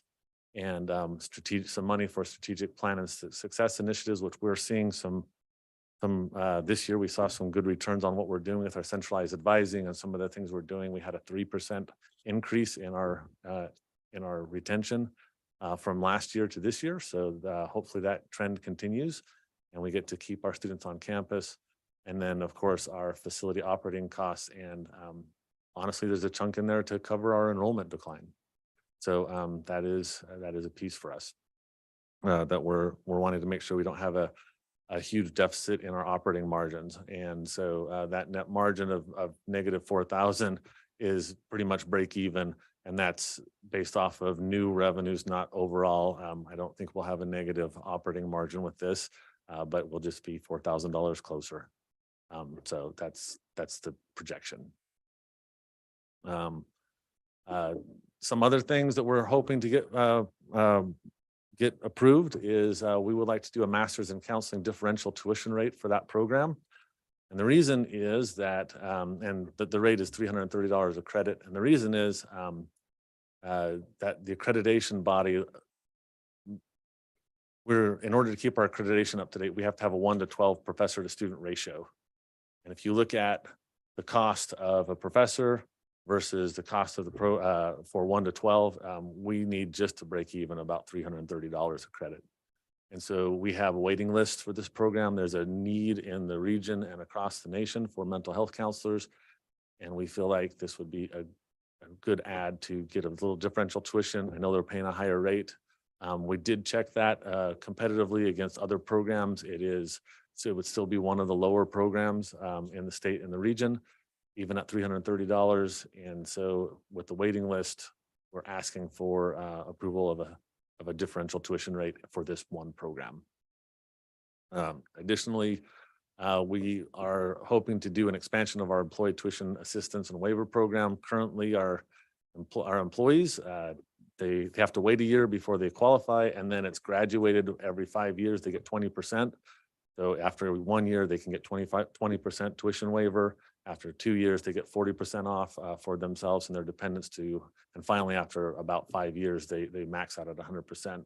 We feel like this is a good thing we could do to help with recruitment and retention of employees to make them 100% eligible immediately.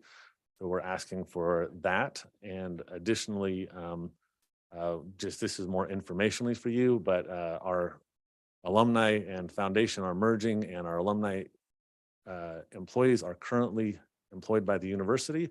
They will no longer be. They're going to be picked up by the foundation, which is a separate third party. And we are planning to keep that benefit for them, but use the existing waiver policy to do it instead of the tuition assistance policy. So it's more informationally for you guys about how that's working, letting you know that this is what we're doing with our foundation. We're going to add the foundation employees to that waiver policy. We expect that the cost of both of these actions is about $64,000 annually as we projected it. Okay, so they're tuition free then. They would be tuition free. That is correct. Yeah. You caught it, but we're using waivers instead of the assistance program. Right, understood. Which you have the ability to do on your own, right? That's what we're being told, but I'm letting you know that it's happening. Yeah, we appreciate that. All right. And Go ahead. That's the end. So I'll take questions. Any other questions? Look, you're good. Thank you very much. Very good. Thank you.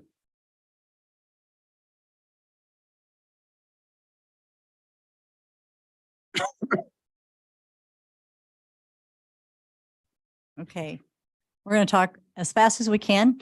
You're going to hear me reference more to our packets because we didn't put a lot of detail in our presentation. And let's see if I can do this.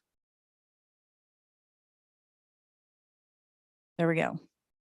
Okay, with me this morning, I have Bella Price, who is our outgoing, right, ASG president, and behind us, Sophia, if you'd raise your hand, we have Sophia Dawson, who is our incoming ASG president, and Bella's going to help with this presentation today and talk about the students' role. So on our slide 2, it's a basic description of our committee, our tuition and fees advisory committee that really shepherds this process all year long. We have 18 members, including students, faculty, and staff. 6 of those members are non-voting because they're really staffers and information providers. We have some of our vice presidents sit on that committee, and they are non-voting members. That committee includes 5 students. of which Bella is one, and I'm gonna let her talk about that here in a minute. We met 10 times this past year. This committee looks at everything: tuition, the campus activity fee, departmental fees, other special fees that come through the committee, as well as any recommendations about our tuition and fee structures. And that is all done through a proposal process, and then the areas that are presenting requests actually make presentations to the committee. There's quite a bit of dialogue, and then all of those proposals are voted on. In addition to the tuition, the other really big piece, though, that we focus on is the campus activity fee. There are 5 entities that are included in that fee that we call the Big Five, that the whole committee tackles. That's our counseling center, our student health center, our student recreation center, athletics, and our Memorial Union. And then there are all of the ASG line item that you're going to hear Bella talk about here in a minute. However, even in those, what we call the Big Five requests, there are roles that the students play in that. And I'm going to step aside, Bella, and you can take it from here. You want me to advance?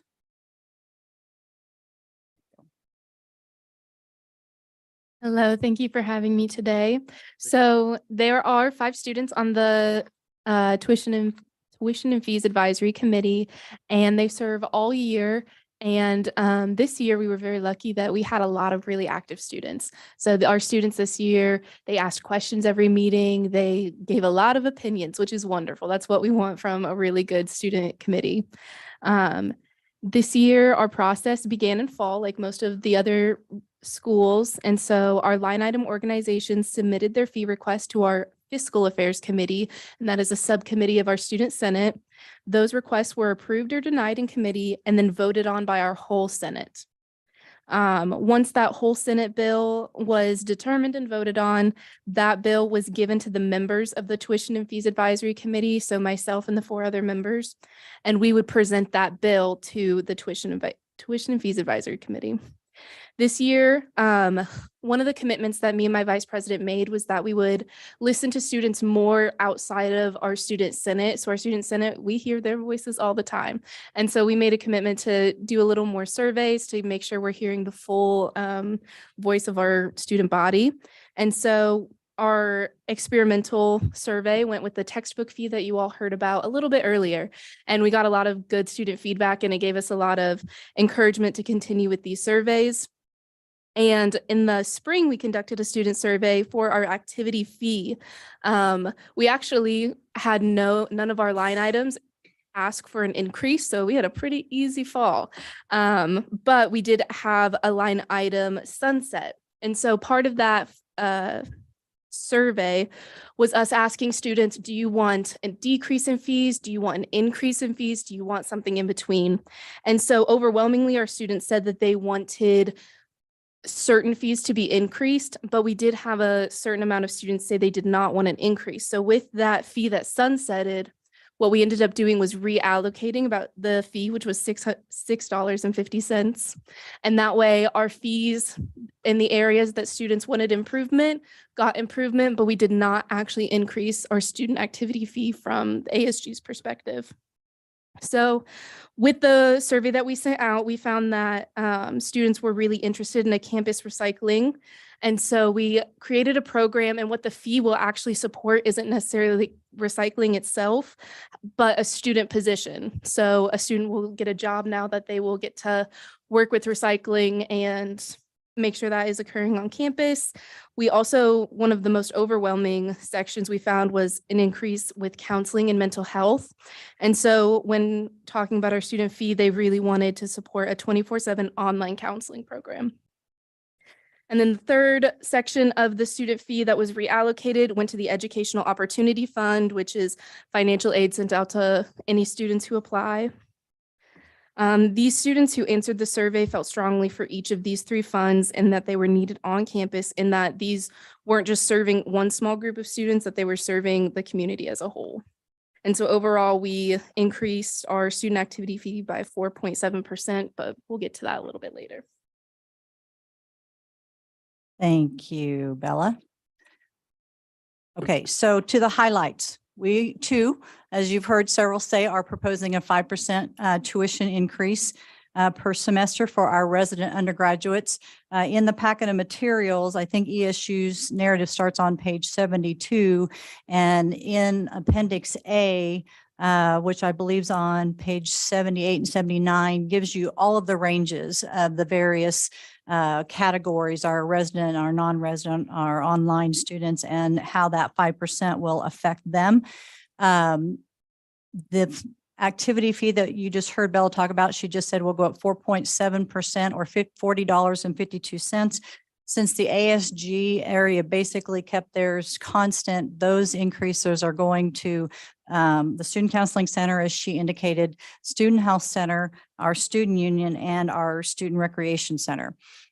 Athletics, all 5 of our big 5 came in with requests this year, but several of them rescinded when they'd heard some of the other basically testimony on why the increases were necessary. Athletics backed away from its request, and then the Student Health Center backed away from their operating request upon the decision of the students to increase their line. So that was quite helpful. Otherwise, we would have been coming in at a much higher. And I think when we were together in March, I said fees as really was going to see quite an increase on our campus this year. And as you can see, it is higher than we've had in quite a long time. So overall, our undergraduates are going to see just under $173.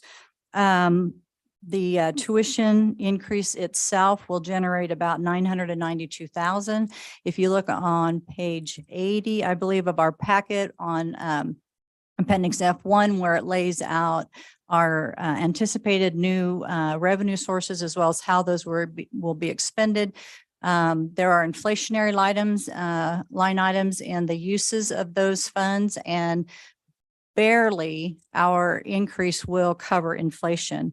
And actually, our anticipated enrollment, to your question earlier, Regent Winter, I think when we were here in March, we talked about anticipating a 2.5% decline. We have adjusted that to a 5% decline. And unfortunately, what we're seeing in some of our early indicators is for the first time in a while, our new students are down while applications and admits are up. Our applications are up, our admits have not kept pace yet. And so we're hoping what's really happening is the students and parents are making decisions later, and that through the summer, as we hold more of our Hornet Connections and Black and Gold visits, that we will see that turn around a little bit. But we have adjusted our enrollment, and that then affects our tuition revenue estimate down by about 5%. So our increase isn't even really going to keep us steady with the board. So when you look at the uses on F1, there's over $2.2 million that we feel we're going to lose in enrollment revenue this year, not only from the decline in enrollments we're anticipating, but the suspension of the programs as a result of our program review this year. We will lose some students, even though we're teaching some of those out. And also, if you remember last year, you all approved a waiver of non-resident rates. So all of the lower 48 states will be paying the same in-state rate that our in-state residents pay now. And we knew we would be giving up some of that revenue just to even hold on to the current students who are non-residents, and hoping though that will attract more non-resident students. So we feel like these increases are really important because they're not enhancing really anything. All of the areas that came and made proposals for increases, even in the fees, are starting to work off of their reserves. And the closest that's going to get to break even with their request is the Student Rec Center. They'll be within a couple thousand of being able to offset their increased expenses.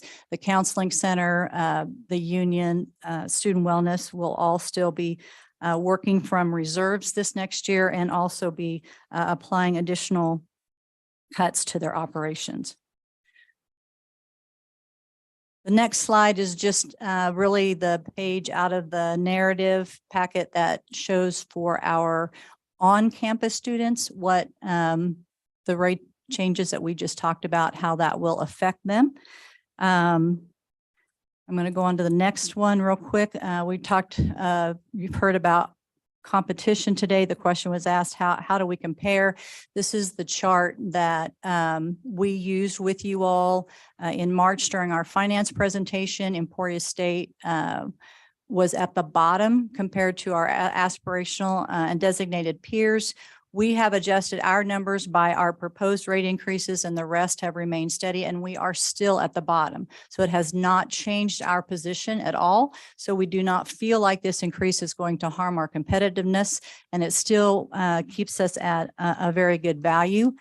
A different perspective of that is, again, a chart that we showed, and that's compared to the MIAA schools, which are really our largest competitors.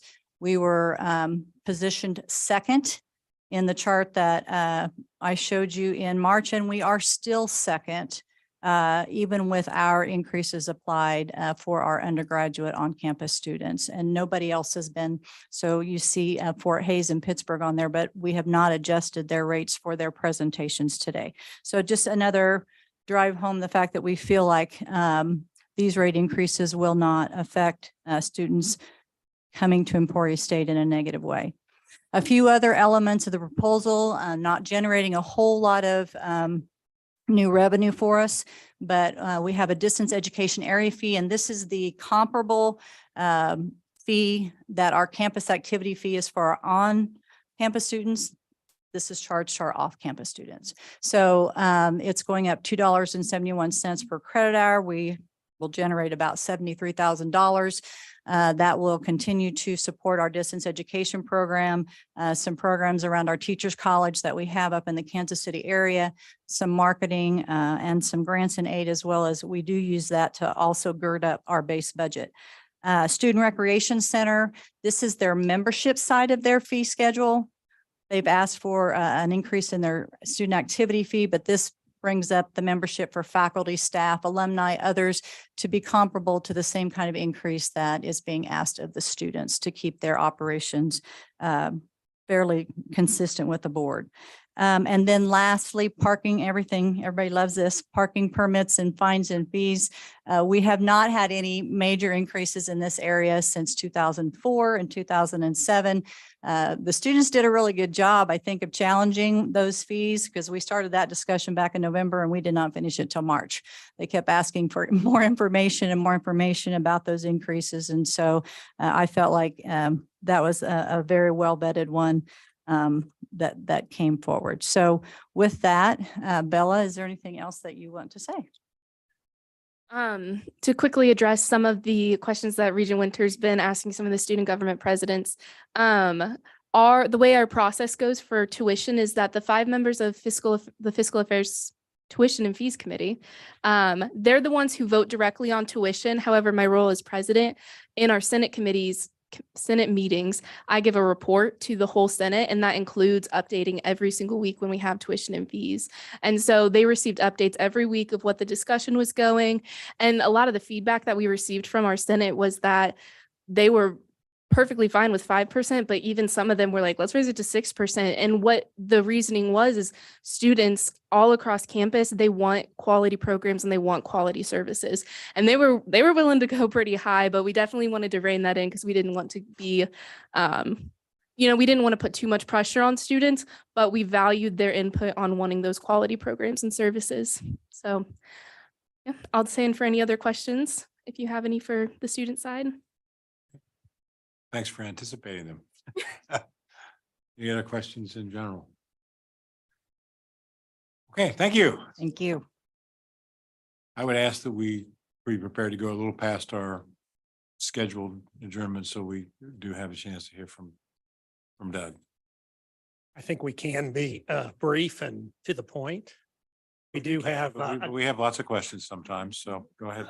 number of common themes that will reiterate points in the past. And so I can make those really briefly and highlight a few things that are particular to Pittsburgh State.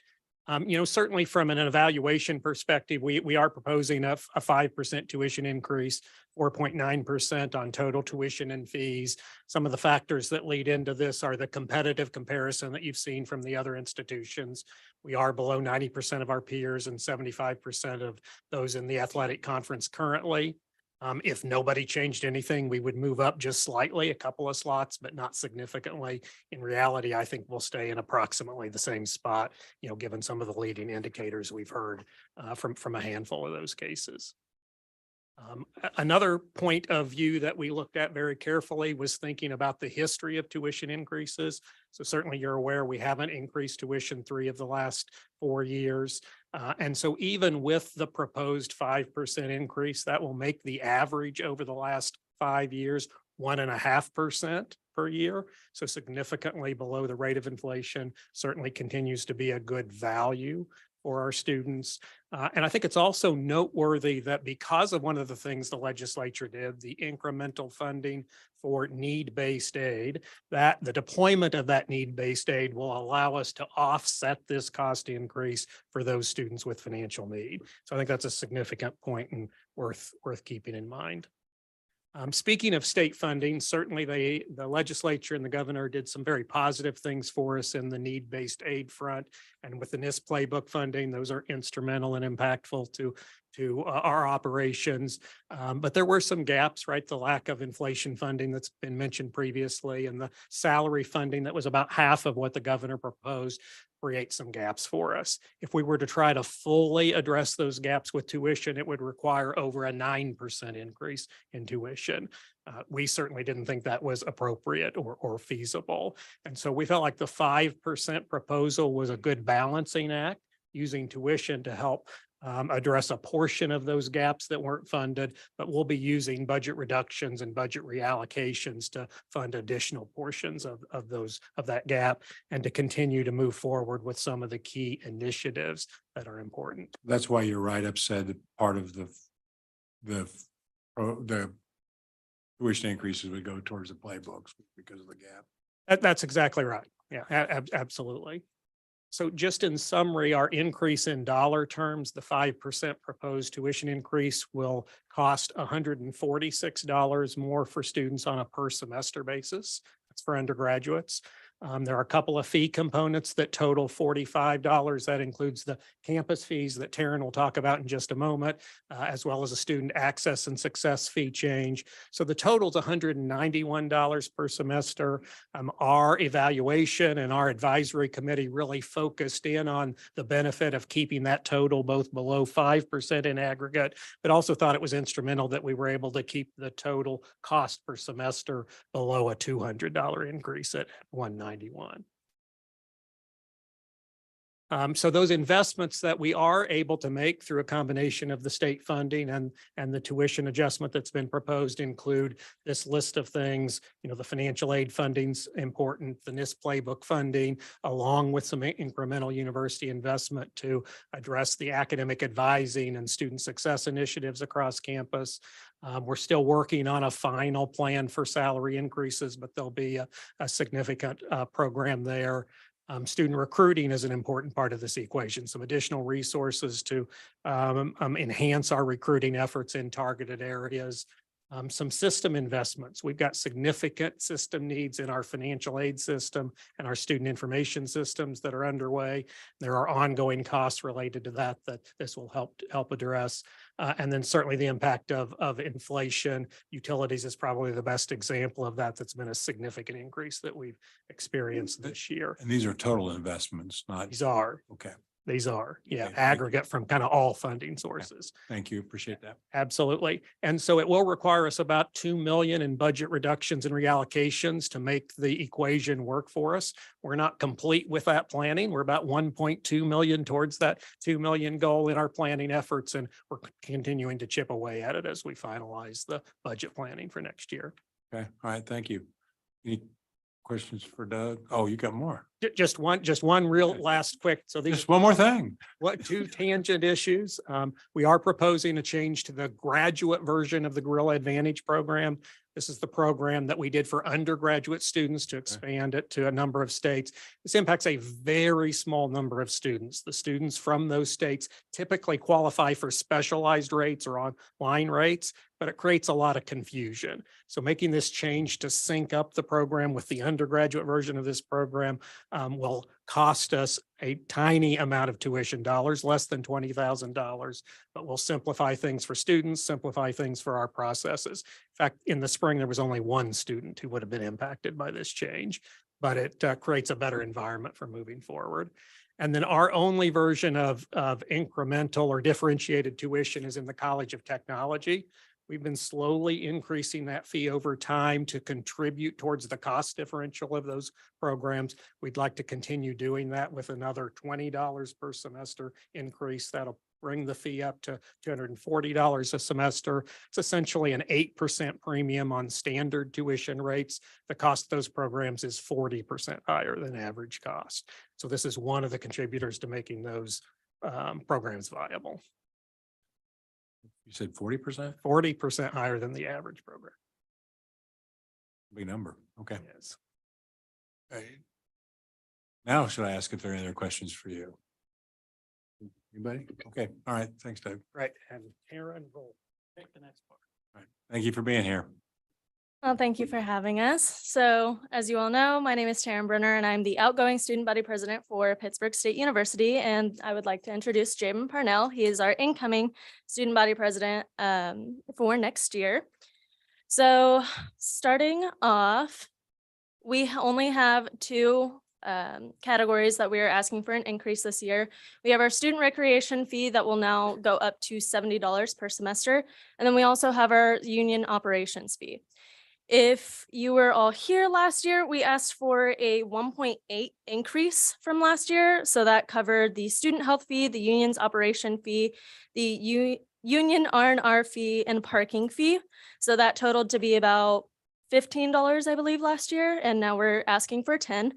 So that is a 1.2 increase totaling in 10.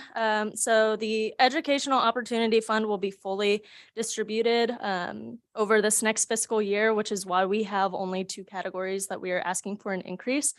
We withheld the funding last year to allow us to build our reserves for those programs and everything. So those cover our music programs, our student government association, and a lot of our other just educational programs that we have.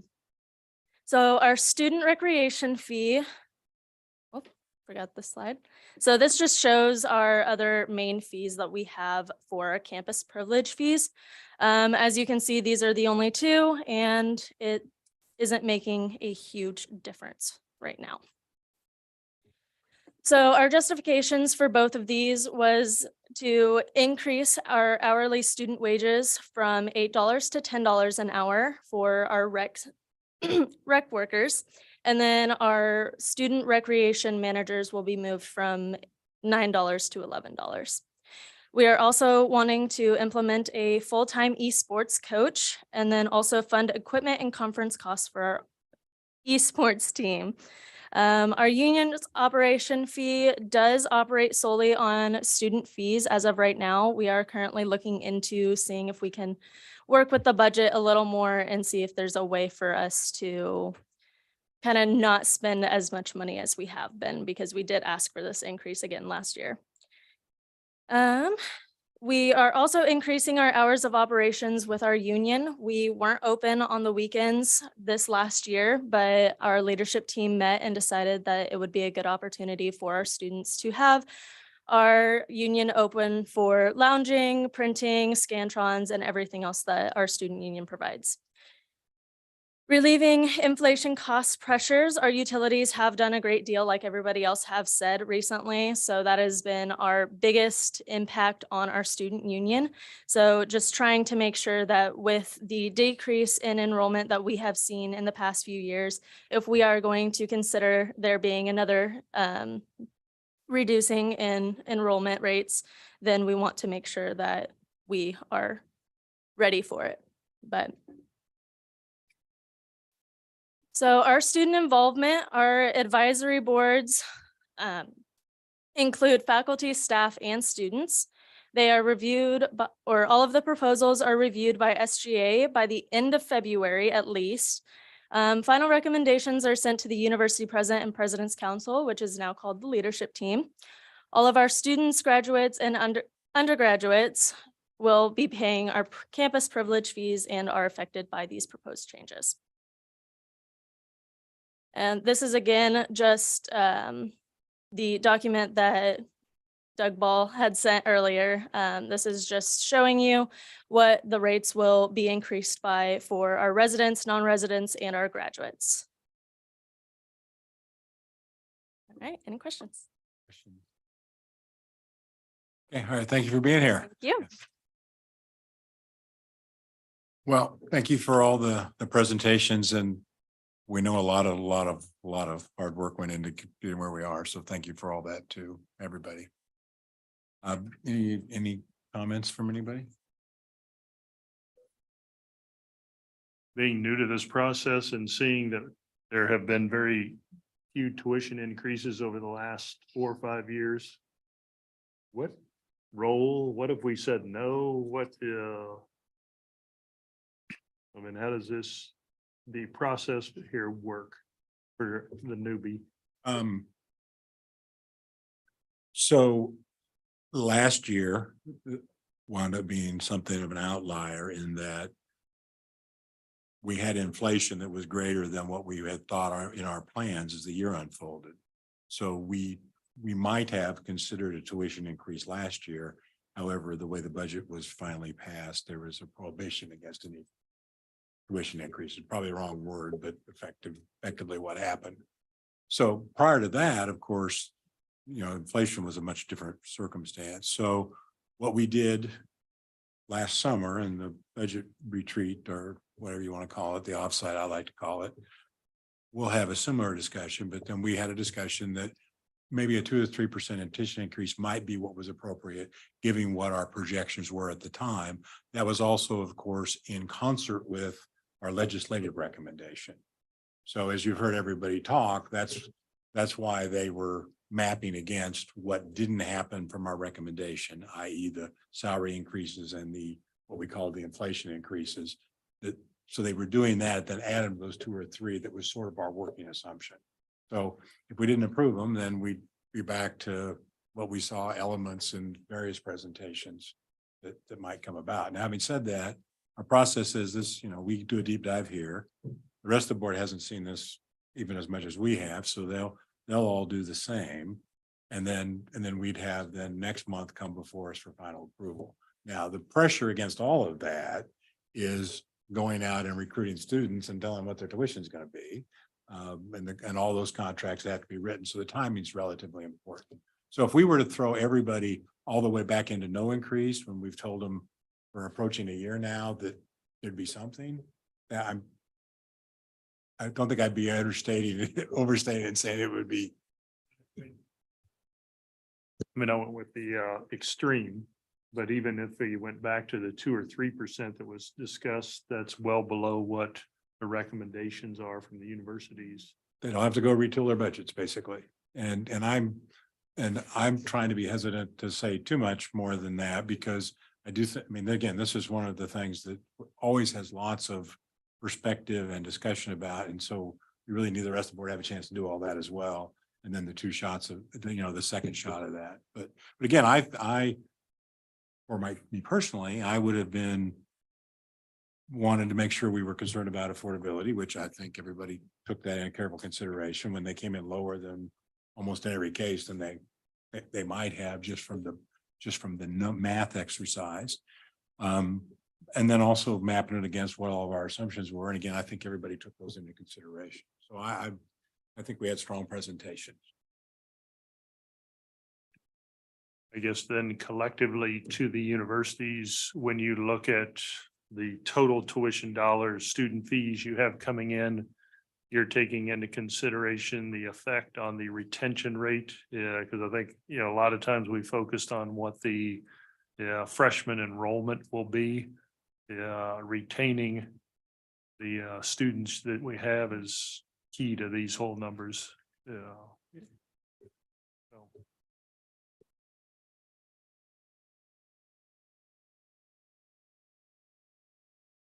What's that question? Yeah, Regent Winter. Here, I want to kind of follow up on John's points and questions. And I've been sitting here thinking, for me, I think this is the first time that we've had to make a decision, a recommendation regarding significant tuition increases, if I'm not mistaken.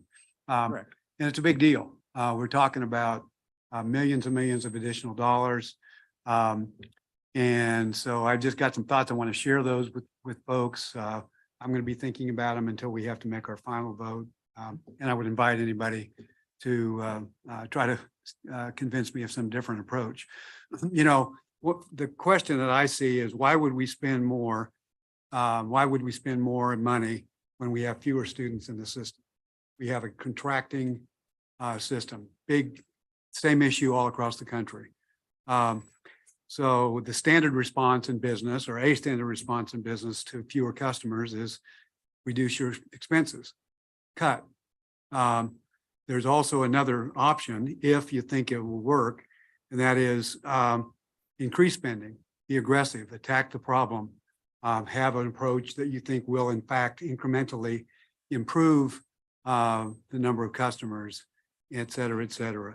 So I see this as at a higher level. Two choices. We either cut spending or we're aggressive and we think and we attack the problem, but only if we have evidence that we do have a plan to make this work. As a plan to increase our enrollment over time. So I've thought about four different issues. One, what do the students think? There's these students are the ratepayer, they're the taxpayers, if you will, in this case. And I think the evidence is pretty clear. Thank you, students, for bringing that information. The students think this is going to work. What's the governor think? We do have a constituency and the governor and across the street, the public, et cetera, and the students. Well, I think we know the governor actually proposed more money in her budget than what the legislature approved. Correct me, Elaine, if I'm not right. So the governor must think that the growth strategy is the best way. Third, what's the legislature think? Well, they didn't do everything the governor suggested. They did make some pretty significant incremental increases. They funded the NIST program. They funded 2.5% of faculty increases. They funded special appropriations at Emporia State University. So there's significant evidence to me that we would not be going counter to the legislature by approving these increases. And finally, do we have any evidence of the general public, of the donors? What are donors? Do donors have faith in what's happening? Well, just yesterday, I saw the news that Emporia State had a $5 million grant. And I continue to hear that from the other institutions. So in my view, students, governor, legislature, donors, all are sending us signals that the evidence is they support a more aggressive approach. So, you know, I think the key to me is we should not be doing this unless we think that NIS is going to work. And I think it's critically important that the campuses believe that too.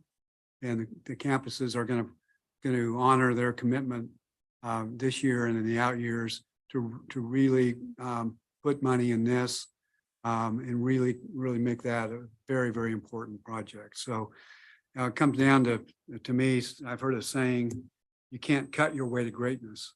And I still think that our approach ought to be in Kansas. We want our universities to be great. We don't want us to be mediocre. We have a lot of evidence that it's going to work. So those are my thoughts, but I wanted to pass that out, particularly to the institutions and the students, because if you don't think that NIST is going to work, my approach is a fallacy. But it is very important, Chair, and I appreciate the opportunity to share those thoughts. Well, thank you for that. And I think well stated that we need to think, we will think carefully about this as we go forward. And I think that was a good summary. So thank you very much, Regent Winter. Anything else from anyone? Okay, so process check. So we can get by without talking about the 5-year plan because we're going to do that at the board meeting, right? Right, okay. Yes. And then we're on our regular place, Chad, if it's your standing agenda item and we're behind. You think we need to cover? Okay. And then how about the student task force? That Student is an health task force. extraneous item from last year that got left in, Okay, so I didn't- I- unnecessary. It didn't look familiar to me, but Yes. one never knows. So, okay, all right. And then audit same, right? Okay. All right. Well, thanks for your patience, everybody, and going a little over. And again, we appreciate all the work everybody's done and the open dialogue and discussion we had. So thank you all.